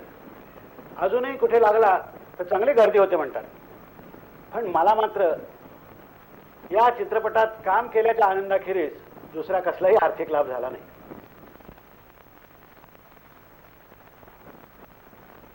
माझं मन चित्रपटसृष्टीत रमेन असं झालं आणि मग मी मुंबईला आलो आणि कीर्ती कॉलेजात मराठीचा प्राध्यापक झालो. याच सुमाराला माझी भारतातले थोर शिक्षणतज्ञ जे पी नाईक यांच्याशी ओळख झाली. आणि त्यावेळेला भाऊसाहेब हिऱ्यानी मालेगावला ग्रामीण विभागामध्ये एक शिक्षण संस्था चालवली होती, महात्मा गांधी विद्या मंदिर नावाची. तिथे मी आणि सुनीता आजन्म काम करावं म्हणून गेलो आम्ही. पण राजकारणी लोकांनी दिलेली आश्वासनं आणि ती पाळणं याचा एकमेकाशी काहीही संबंध नसतो हा धडा शिकून आम्ही अत्यंत निराश होऊन परत मुंबईला आलो. ज्यांनी आम्हाला नोकरी सोडायला लावलं होतं त्यांना मात्र आमचं पुढे काय हा विचार करायची काही आवश्यकता नव्हती. 5-6 महिने बेकारीचा चांगला आनंद विनंद लुटल्यानंतर एके दिवशी काही कल्पना नसताना मला दिल्लीहून आकाशवाणीच्या प्रमुख केंद्राधिकाऱ्याचं पत्र आलं आणि त्याच्यामध्ये त्यांनी तुम्ही आकाशवाणीवरती नाट्य निर्माता म्हणून काम कराल का असं विचारलेलं होतं. 1937 साली म्हणजे सुमारे 40-45 वर्षापूर्वी मुंबईला बॅलर्ड पिअरवरती आयर्विन हाऊसमध्ये रेडिओ स्टेशन होतं. तिथे एका नाटकात काम करण्यासाठी म्हणून पहिल्यांदा मी गेलो आणि त्यानंतर आज गेली 40-45 वर्ष मी या मायक्रोफोन पुढे रेडिओच्या नाटकातून कामं केली आहेत, गायलो आहे, भाषणं दिलेली आहेत. म्हणजे मला वाटतं मी फक्त बाजारभाव सांगितले नाहीत आणि बातम्या सांगितल्या नाहीत, बाकी सगळं काही केलेलं आहे याच्यावरती. म्हणजे एकदा एका नाटकाच्याच वेळेला रेडिओवरच्या त्यावेळी तबलीच आला नाही, तांबडा दिवा लागला तरी मी लगेच तबला घेऊन तिथे ठेका सुद्धा धरलेला आहे त्यावेळेला. खरंच सांगतो, थाप नाही. मला वाटतं की सगळ्या ब्रह्मामध्ये माझं नाद ब्रह्मावरती सगळ्यात जास्त प्रेम आहे, म्हणून हे माध्यम मला अतिशय आवडतं. शब्द या गोष्टीला नाटकात मी फार महत्त्व देतो आणि आहेच त्याला महत्त्व. पुस्तकामध्ये काय नुसते लिहिलेले शब्द असतात, त्याच्यात प्राण ओतावा लागतो तो जिवंत माणसाच्या ध्वनीचा. आता उदाहरणार्थ असं एखादं वाक्य असतं, वाचक वाचून जातो, मग हवालदार म्हणाला तुझं नाव काय.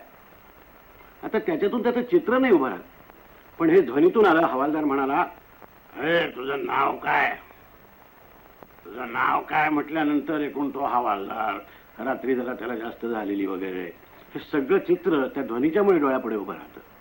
साधंच वाक्य असतं की कुठे गेला होतास बाळ, असं त्याला विचार. त्याच्यातून काही ध्वनी होत नाही. बाळ कुठे गेला होतास म्हटल्यावर विचारणारा कोण तो दिसायला लागतो. बाळ कुठे गेला होतास ह्याच्यामध्ये माया दिसते.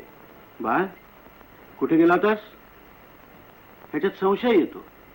ह्या सगळ्या नुसत्या ध्वनीनी गोष्टी होतात.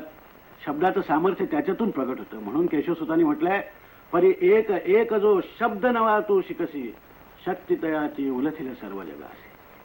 शब्दाचं फार मोठं महत्व आहे. या रेडिओत असतानाच मी मुंबई मराठी साहित्य संघासाठी तुझपाशी हे नाटक लिहिलं आणि बसवलं. या नाटकाचा पहिला प्रयोग साहित्य संघाच्या खुल्या नाट्यगृहात झाला. मग अंमलदार, भाग्यवान, तुझपाशी, सुंदर मी होणार ही नाटकं सगळीकडे व्हायला लागली. सुंदर मी होणारमध्ये दिदी राजे सुनीता होत असेल आणि विजया मेथा बेबी राजे व्हायची. नाटकाप्रमाणे मी काही एकांकिका लिहिल्या, लहान मुलांच्यासाठी 2 नाटकंही लिहिली. तेवढ्यात दिल्लीला आकाशवाणीच्या मध्यवर्ती केंद्रात माझी बदली झाली आणि दूरदर्शनचा पहिला निर्माता म्हणून माझी नेमणूक झाली. टीव्हीच्या शिक्षणासाठी लंडनला जायला मला शिष्यवृत्ती मिळाली आणि BBC मध्ये माझं टीव्हीचं शिक्षण सुरू झालं. हा माझा पहिला परदेश प्रवास. या अनुभवांचं वर्णन करणारी एक लेखमाला मी किर्लोस्कर मासिकातून लिहिली आणि पुढे अपूर्वाई या नावाने ते पुस्तक प्रसिद्ध झालं. दिल्लीला टेलिव्हिजनवरून पहिल्या कार्यक्रमाची निर्मिती करायची संधी मला मिळाली. त्यानंतर नृत्याचे, नाटकाचे, गाण्यांचे आणि मुख्य म्हणजे समाज शिक्षणाचे कितीतरी कार्यक्रम मला करता आले. टेलिव्हिजनवर मी निर्माता होतो आणि निर्मात्याने कॅमेरापुढे येऊन स्वतः कार्यक्रम करून दाखवू नये हा संकेत मी कटाक्षाने पाळत होतो. पण त्यामुळे मला थोडं गंजून गेल्यासारखं वाटत होतं. म्हणजे मला दूरदर्शन आवडत होतं, पण दिल्लीमध्ये काही माझं मन रमेना. शिवाय सरकारी नोकरी म्हटल्यानंतर काही निर्बंध येणारच, पण त्यात काही चूक नाहीये. शिवाय रंगभूमीची ओढ होती, म्हणून मग मी दिल्लीचा निरोप घ्यायचं ठरवलं. मी दिल्लीचा निरोप घेतो म्हटल्यानंतर टेलिव्हिजनवरच्या माझ्या एका सहकार्याने मला विचारलं होतं की पीएल तुम्हाला दिल्लीत सगळ्यात जास्त काय आवडलं. मी म्हटलं सगळ्यात जास्त काय आवडलं सांगू. दिल्लीहून मुंबईला जाणारी आगगाडी. त्याच सुमाराला मुंबईला इंडियन नॅशनल थिएटरचा नाट्य महोत्सव होता. त्यात माझा बटाट्याची चाळ या कार्यक्रमाचा पहिला प्रयोग झाला. हे तर रसिका चाळीतील रे आमच्या सुरसम्राट सूरसाधना साधेल कशी याना या जन्मात पिया गे परदेश. सर्व घराणी कोंबुनी भरली यांनी नरड्यात पिया गे परदेश. पिया गे परदेश. पिया गए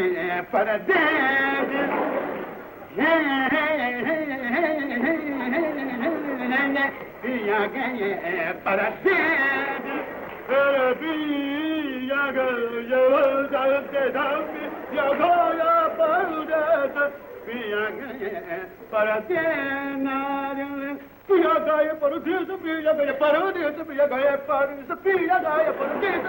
पिया गए हा पिया गए हा पिया गए परदेश. सर्व घराणी कोंबुनी भरली याने नरड्यात रे पिया. अरे पिया गए परदेश. पिया गए परदेश. पिया गए परदेश. पिया गए परदेश. पिया गए परदेश.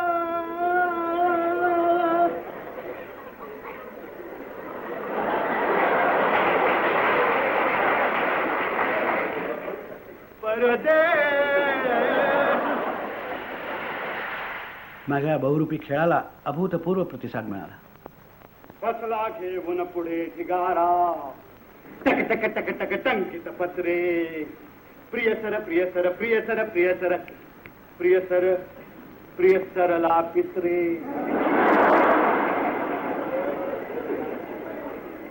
सरला पित्रे ती पलीकडली त्याहुनी शांता गोड गोडली गोड गोडली. शांता शांत इनोसंट मन सरला पित्रे परमनंटपणा. हुडकून काढीन म्हणतो पत्ता. हुडकून काढीन म्हणतो पत्ता. पगार अन महागाई भत्ता. छान रेडिओ जमेल जागा. छान रेडिओ जमेल जागा. छान रेडिओ जमेल जागा. हवेशीर अन दोघा पुरती दोघा पुरती. सरला पित्रे तशी बरीती तशी बरीती. शांतेहून पण किंचित काळी. शांतेहून पण किंचित काळी. दात मूळचे किंवा कवळी. दात मूळचे किंवा कवळी. करीन खात्री येता जवळी.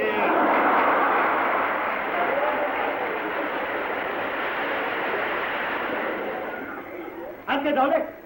ए बाबू काका चला पुण्यात 2 दिवस करायचं काय सांग ना. प्रोग्राम का बोला ना. कोत्रेकर मास्तरांच्याकडे लिहिलेलं आहे ते मग कोत्र्या वाच ना. चला प्रोग्राम हो वाचतो. आणि मग डायरी काढून कोत्रेकर मास्तरांनी आपला प्रोग्राम वाचायला सुरुवात केली.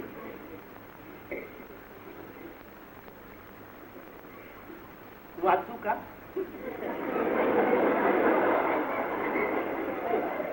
तुला परमिशन घ्यायला पाहिजे. वाचू का कसं वाच ना.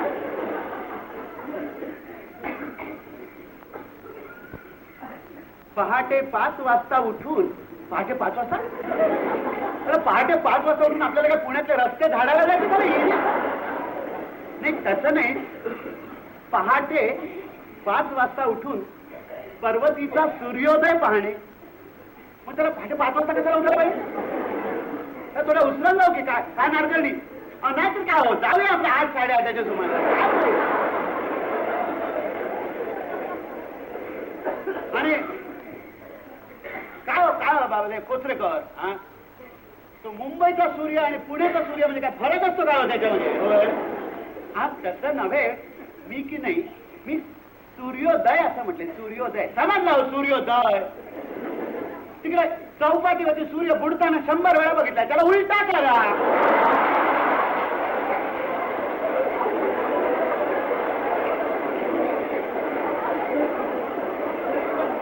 सूर्योदय.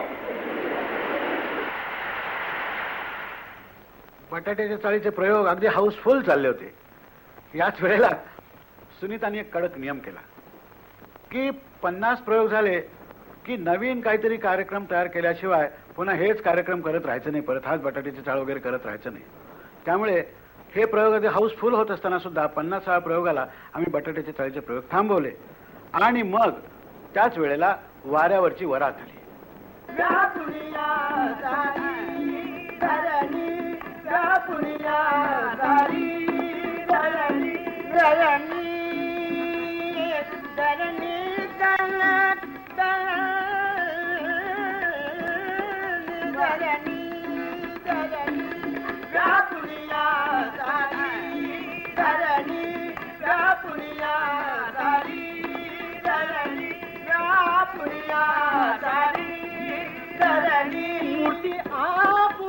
मूर्ती आपुली आपुली. कामत मामा पुढे जायची घाई का?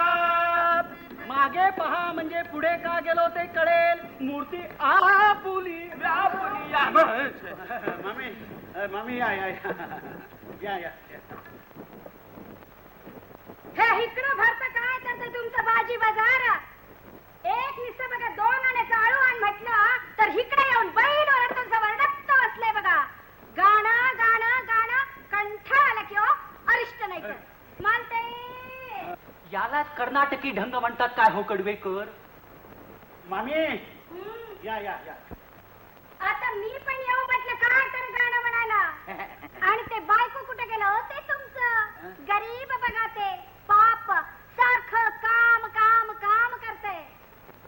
माझ्यासारखं असतं तर पेटी फोडून बंब पेटवलं असतं. काय हे?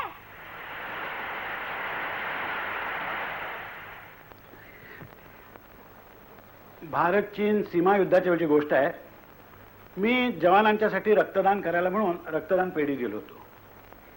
आता ती सुईबी घातली होती तेवढ्यात रक्तदान पेढीच्या त्या लीलाबाई मुळगावकर तिथे आल्या आणि आपल्या अत्यंत आर्जवी स्वरामध्ये मला म्हणाले, अहो पीएल हे नुसतं तुम्ही रक्त काय देताय? जवानांना एक ते यंत्र कसं तरी घ्यायचं आहे, त्याच्यासाठी 40,000 रुपयाची गरज आहे रक्त साठवायला. त्यांचं ते 40,000ची तुम्ही दिले पाहिजेत. मी माझ्या इथे म्हणजे काय नाही म्हणायची काय सोय आहे? इथे सुई घातली होती ह्याच्यामध्ये हातात. नाही म्हटलं असतं तर ते सगळं रक्त माझं काढून घेतलं असतं एखाद वेळेला. मी लगेच हो म्हणून सांगितलं आणि हसवण्याचा माझा धंदा नावाचा कार्यक्रम तयार करून ठिकठिकाणी त्याचे प्रयोग केले आणि 40च्या 40,000 रुपये रक्तदान पेढीला देऊन टाकले.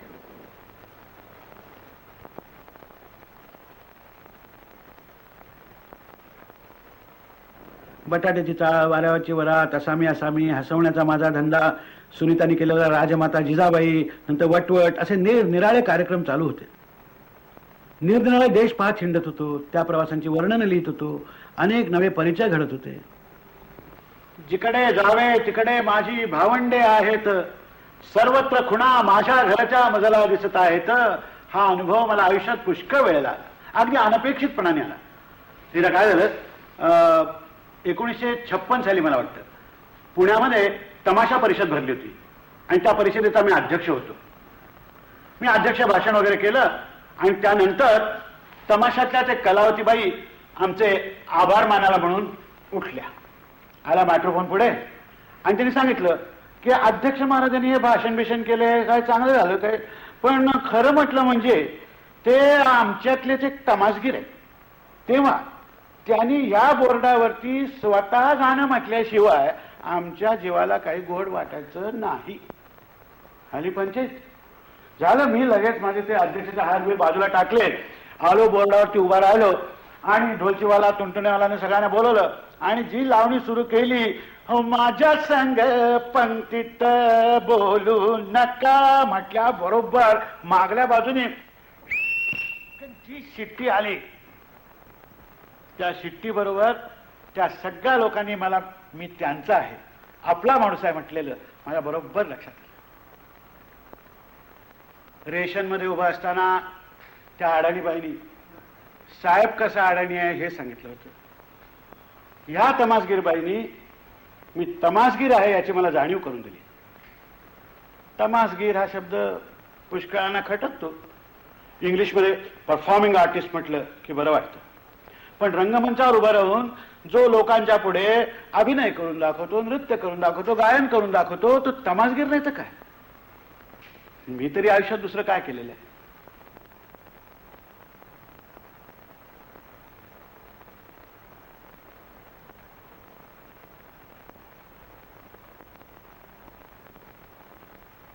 जीवन सुंदर व्हावं, जगणाऱ्याला जीवन मनोरंजक वाटावं, आपली जीवन यात्रा ही आनंद यात्रा आहे असं वाटावं, हीच मूळ कल्पना कलेच्या निरनिराळ्या क्षेत्रात निरनिराळी रूपं घेऊन वावरत असते.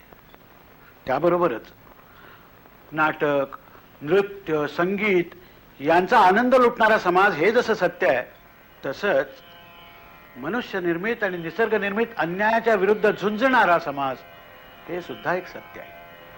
आनंद निर्माण करणाऱ्या कलावंता इतकाच जगामधलं दुःख, दैन्य, दारिद्र्य, शोषण यांच्या विरुद्ध प्रत्यक्ष काम करणारी जी माणसं आहेत त्यांच्याबद्दल सुद्धा माझ्या मनामध्ये अपार आदर आणि प्रेम आहे.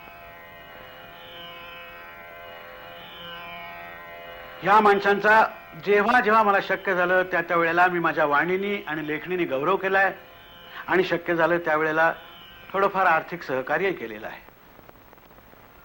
जगामध्ये जगत असताना मला खूप मिळालं याच्या आनंदाबरोबरच ज्यांना ते मिळू शकलं नाही त्यांचा विचार देखील सहसा माझ्या मनातून सुटलेला नाही. एकदा काय झालं, वरळीला एक अंधशाळा आहे, त्यांच्या रेकॉर्डिंग स्टुडिओमध्ये आमच्या एका नाटकाच्या पार्श्वसंगीताचं रेकॉर्डिंग करायचं ठरवलं होतं. मी आणि सुनीता वगैरे आम्ही रात्रीच्या वेळेला गेलो तिथे, तर सगळीकडे अंधार.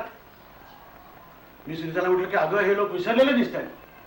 इतक्यात त्या अंधारातून आवाज आला, आपण देशपांडे का? मी चटकन पाहिलं तर तिथे दोन तरुण असे उभे होते. म्हटलं हो हो माफ करा, मी पाहिलंच नाही आपल्याला. नाही नाही नाही अहो खरंच की लक्षातच नाही आलं, तुम्ही डोळस नाही का, तुम्हाला अंधारात दिसणार नाही, थांबा हा, असं म्हणून त्या अंध तरुणाने अशी भिंत चाचपडत बरोबर बटन शोधून काढलं आणि एकदम दिवाला. आणि मग माझ्या मागून या असं म्हणत आम्ही त्या अंध तरुणाच्या मागून तिथून सरळ असे चालत चालत ते रेकॉर्डिंग स्टुडिओमध्ये गेलो. त्याचवेळी माझा 50वा वाढदिवस अगदी जवळ आला होता आणि हा 50वा वाढदिवस साजरा करायची सुनीताने एक निराळीच कल्पना काढली. या अंधांच्यासाठी उत्तम वाङ्मय ब्रेल लिपीतून करून द्यायचं ठरवलं. त्याचप्रमाणे उत्तम वाङ्मय वाचून ते ध्वनिमुद्रित करून त्यांची ऐकायची सोय करायचं ठरवलं आणि याच्यासाठी 1,00,000 रुपये द्यायचा संकल्प आम्ही सोडला. थर्मास घेऊन तो म्हशीच्या दिशेला जायला लागला. बरोबर वाटेत त्याला एकाने अडवला आणि अहो एवढ्याशा पाण्याने काय होणार आहे म्हणून तेवढेच ते पाणी स्वतः पिऊन 50 वर्ष म्हणजे आयुष्याची निम्मी वाटचाल चालून झालेली होती. आणि त्याच वर्षी व्यक्ती आणि वल्ली या माझ्या पुस्तकाला साहित्य अकादमीचं पारितोषिक मिळालं. राष्ट्रपतींच्या हातून मी ते पारितोषिक स्वीकारतानाचा माझ्या वर्तमानपत्रातला फोटो पाहून माझा एक मित्र मला म्हणाला की राष्ट्रपतींच्या हातून हे पारितोषिक स्वीकारताना तुला काय वाटलं? मी त्याला सांगितलं की राष्ट्रपतींच्या जीवनातला तो एक फार महत्वाचा दिवस असला पाहिजे.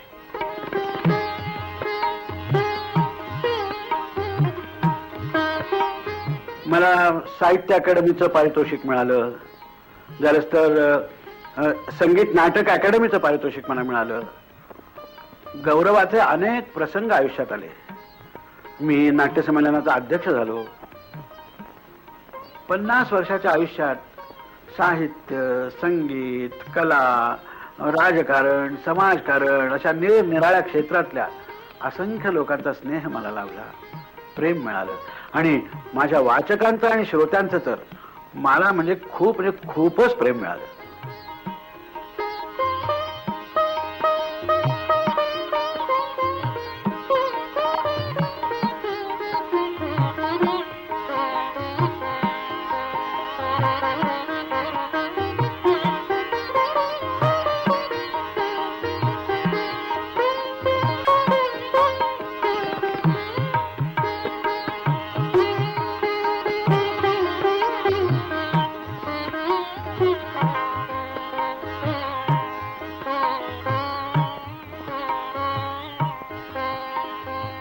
आणि या मैफिलीत आयुष्याची 50 वर्ष उलटून गेली हे ध्यानातच आलं नाही.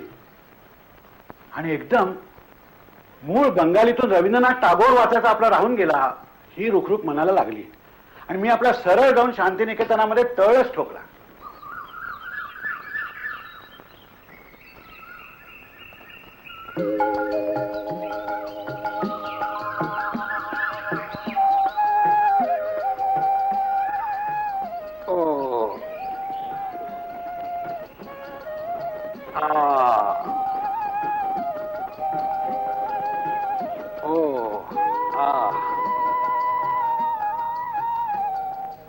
কুমোর পাড়ার গরুর গাড়ি বোঝাই করা কলসি হাঁড়ি গাড়ি চালায় বংশী বদন সঙ্গে যে যায় ভাগ্নে মদন আজি এ প্রভাতে রবির কর কেমনে পশিল প্রাণের পর কেমনে পশিল গুহার আন্ধারে প্রভাত পাখির গান না জানে কেন এতদিন পরে জাগিया उठिल प्राण अशी त्यांची ती सुरुवात आहे. ते असंच सामान्यतः त्याच्या भाषांतरात होईल. आज पहाटे रविकरा आला नकळे कैसा प्राणा माझ्या स्पर्शुनी गेला प्राणा माझ्या स्पर्शुनी गेला आणि जाहला अंधाऱ्या या गह्वरात मज स्पर्श आज त्या पहाट पक्षाच्या गीताचा इतुक्या दिवसा मागुनी माझा प्राण कसा मज नकळे ऐसा जागुनी उठला प्राण अरे अन उसळून आले नीर प्राण वासना रोधून शकली मत प्राणांचा धीर थर थर थर थर कंपित भूधर शिलाखंड कोसळून पडले फुलून मग फेस उसळला गर्जत जल संतापून उठले इथे तिथे मग वेड्या परिजल मत्त भिंगऱ्या मारित सुटले शोधू लागले तरी न दिसले बंदीगृहाचे दार कोठले सांग विधात्या पाषाणांच्या कशास येथे पडल्या राशी पडल्या चहू दिशांना कशास त्यांच्या उंच उंच या भिंती घडल्या हृदया आता सर्व बंधने तोडही प्राणांची साधना करोनी मने जोडही लाटेवरती उसळून लाटा आघातावर कर आघाता मत्त होऊन प्राण जागला कुठला तमान फत्तर कुठला उसळून उठता सर्व वासना जगती कोणाचेही भयना करुणाधारा आता ढाळीन पाषाणाच्या कारा फोडीन बुडवणी सारे जग हे टाकीन चहू दिशांना भटकत भटकत पिशापरी मी गाईन गाणी केस पिंजुनी फुले उधळुनी इंद्रधनुने रंगवलेले पंख पसरुनी रविकिरणातून हासू फुलवित टाकीन पंच प्राण उधळुनी या शिखरातून त्या शिखरातून देईन झोकून या खडकातून त्या खडकातून घेईन लोळण हसेन खळखळ गाईन कलकल धरुनी ताळ मग टाळी देईन माझ्या पाशी कथा कितीतरी गाणी कितीतरी प्राणांची आणि शक्ती कितीतरी सुखे किती आणि अनंत उर्मी मम जीवाची कोण उभारी काय आज मज झाले नकळे कानी माझ्या महार्णवाचे गाणे आले चहू दिशांना कसले हे कारागृह दिसते फोड फोड रे कारागृह ते वज्रा घाते पहाट पक्षी कसले गाणे गाऊ लागला कुठला रविकर आज असा मज स्पर्शूने गेला नकळे कैसा प्राणा माझ्या स्पर्शूने गेला. मित्रो मला वाटतं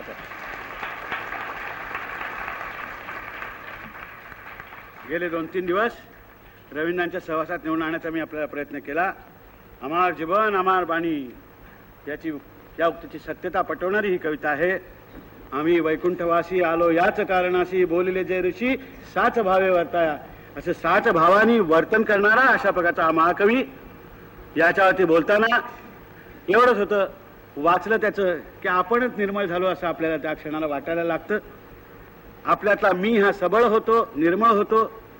आपल्यातला त्या मीची मरगळ घालवण्यासाठी रवींद्रनाथांच्याकडे काहीही मागायला जावं अशी मागणाऱ्याची भूमिका घेऊन मी त्यांच्याकडे जेव्हा गेलो तेव्हा जे माझ्या झोळीमध्ये पडलेलं आहे त्या संबंधी मी आपल्याशी आता बोललो.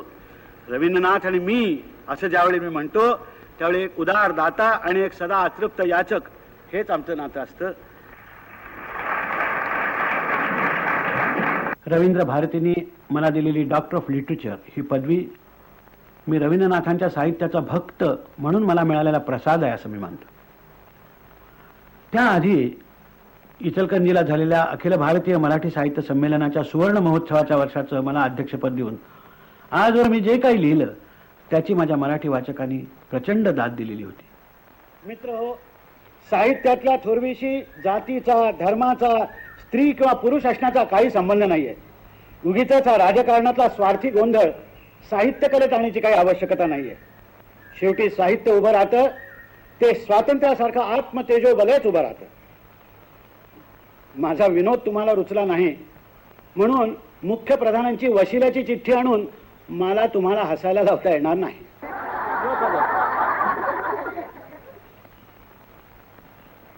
असलं जाती महात्म्य, प्रांत महात्म्य वगैरे कलेत मुळीच चालणार नाही. या गतिमान जीवनात वाङ्मय सुद्धा प्रगतच होत राहणार.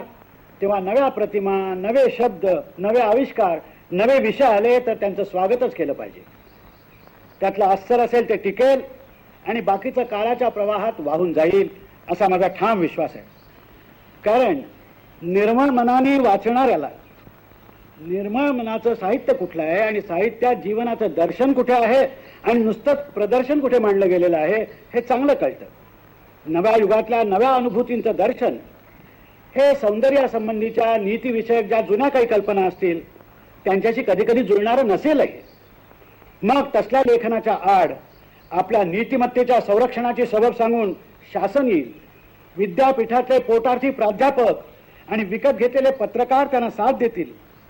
म्हणून लेखक जर दुरिताचे तिमिर जावो या भावनेने त्याला जाणवलेलं सत्य कला पूर्ण स्वरूपात मांडत असेल तर जो जे वांछील ते तो लाहो याच्या ठिकाणी जो जे वांछील तो ते लिहो अशीच आपली धारणा असली पाहिजे.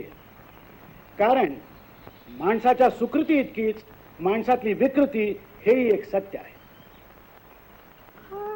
जीवनाचा आनंद लुटायचा प्रत्येकाला अधिकार आहे. शारीरिक व्याधीमुळे किंवा गरिबीमुळे तो ज्यांना लाभत नाही त्यांच्यासाठी काहीतरी करावं या विचारातूनच आम्ही पु ल देशपांडे फाउंडेशनची स्थापना केली. सुनीतांनी त्याचं बोधवाक्य ठरवलं, जोडोनिया धन उत्तम व्यवहारे उदास विचारे वेच करी.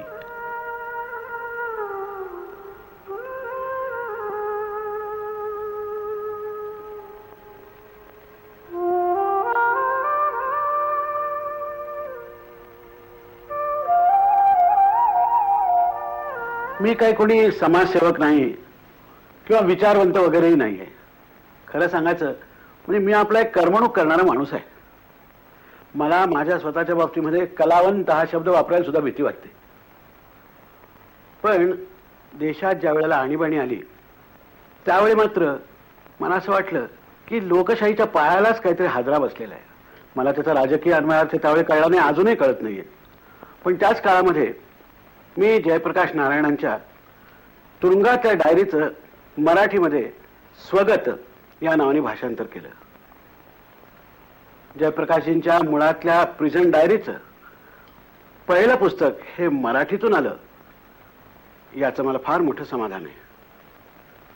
मी स्वतःला बुद्धिवादी, अमुकवादी, तमुकवादी असं काहीही मानत नाही.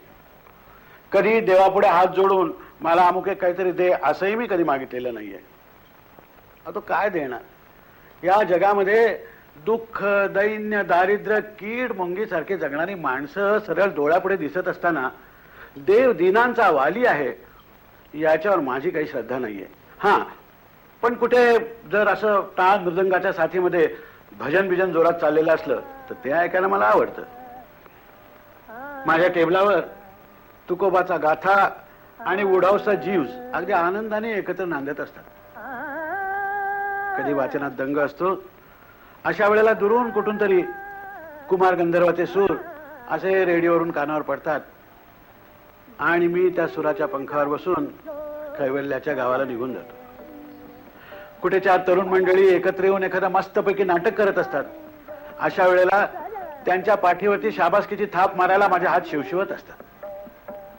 एखादा दलित कवी, कालचा पाऊस आमच्या गावात पडलाच नाही, सारी पिकं आम्ही आसवावर काढली हे सांगत येतो. बलुत्यासारखी एखादी दलित जीवनाची कहाणी येते. जीवनातल्या या भयंकर वास्तवाचं दर्शन घडवणाऱ्या लेखकांच्या विषयी वाटणारी कृतज्ञता व्यक्त केल्या वाचून मला राहवत नाही. त्याबरोबरच राजकारणामध्ये ज्यांना पुढारी म्हणायचं असली मंडळी माझ्या विनोदी लेखनाला भरपूर प्रेरणा देतात. या नादात दिवस कसे गेले तेच कळलं नाही आणि आता मी 60च शिरलो. पण नाटक, संगीत, झालंच तर वाचन, ही सगळी किंवा मित्रमंडळींची गप्पा गोष्टी ही सगळी माझी टॉनिक्स आहेत. जगातल्या मोठ्या मोठ्या कलावंतांनी, झालंच तर माझ्या मित्रांनी, माझ्या असंख्य वाचकांनी, श्रोत्यांनी माझी मैफिल अगदी जिवंत ठेवलेली आहे. मला लिहिण्या बिळण्याच्या सगळ्या ह्या प्रेरणा ज्या आहेत ह्या त्याच्यातूनच मिळत असतात. चीन भारत सीमा युद्धाच्या वेळची गोष्ट आहे.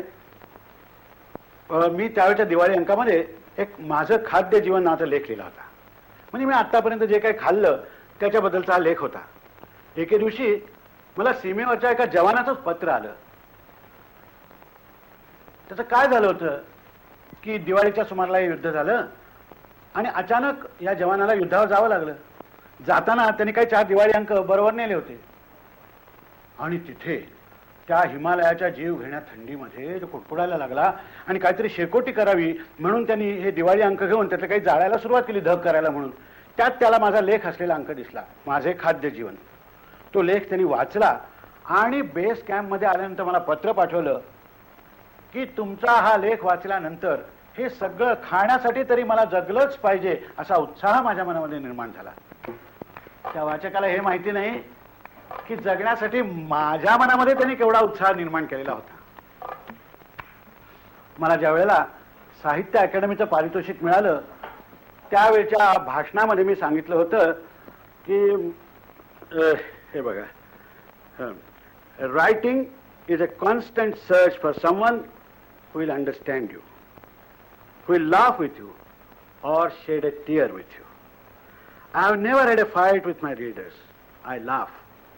I laugh first at myself, and in return, my readers and spectators also laugh at me first, and suddenly they realize that they have laughed at themselves, which I believe is good for social health. Well, I love literature, but I would like to love it 100 times more. I am not an angry young man. I am a hungry young man. I want to read Kannada, Urdu, Punjabi, Tamil, Bengali, Telugu. I want to love literature and life in 100 different ways. My only worry is that I cannot love it enough. केशवसुतांनी म्हटलंय ना की खादाड असे माझी भूक, चतकोराने मला न सुख, मळ्यास माझ्या कुंपण पडणे अगदीन मला असं आहे. मला एकच समाधान आहे की मी हे जे काही लिहिलं, काही जो अभिनय वगैरे केला त्यातून कुणाच्या तरी जीवनामध्ये मी थोडाफार आनंद निर्माण करू शकलो, एवढंच. मग त्या सुनेनी पडदा वर उचलला. महाराज म्हणाले, वा वा, भवानी मातेने तुला काय अप्रतिम सुंदर बनवलंय. बायकांना सुंदर बनवण्याचं कार्य भवानी माता करते. हे लहानपणी आमच्या मनावर इतकं ठसलं होतं की त्यानंतर कित्येक वर्ष सुंदर स्त्री पाहिली की तिचा हा मेकअप भवानी मातेने केला. जीवनामध्ये उत्साह निर्माण करणं, माणसाला जगावंसं वाटण्यामध्ये उत्साह निर्माण करणं हाच कलेचा मुख्य हेतू असतो असं मला वाटतं. आणि म्हणूनच तुका म्हणे गर्भवासी सुखे घालावे आम्हासी म्हणणारे तुकाराम काय, किंवा मोरिते चाईना आम्ही सुंदर भुवने, मानवेर माझे आम्ही बाचीबारे चाई असं म्हणणारे रवींद्रनाथ काय, हे मला माझे आप्त वाटतात. एवढंच कशाला, दुसऱ्या महायुद्धाची खाई पेटलेली होती त्यावेळेला ग्रेट डिक्टेटर नावाचं चार्ली चॅप्लिनने एक पिक्चर तयार केलं होतं.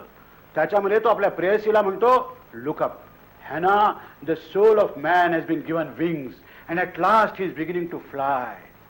He is flying into the rainbow, into the light of hope. Look up, Hannah, look up. Look up, Hannah, look up. असं म्हणणारा चार्ली चॅप्लिन हा मला माझा आप्त वाटतो. माझं गणगोत खूप मोठं आहे, खूप मोठं आहे.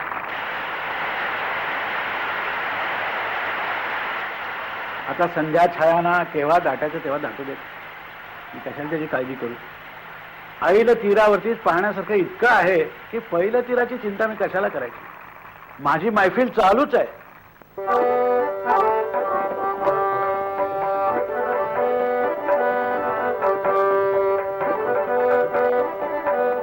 माझे वडील कागदाच्या एका व्यापाऱ्याकडे नोकरीला होते.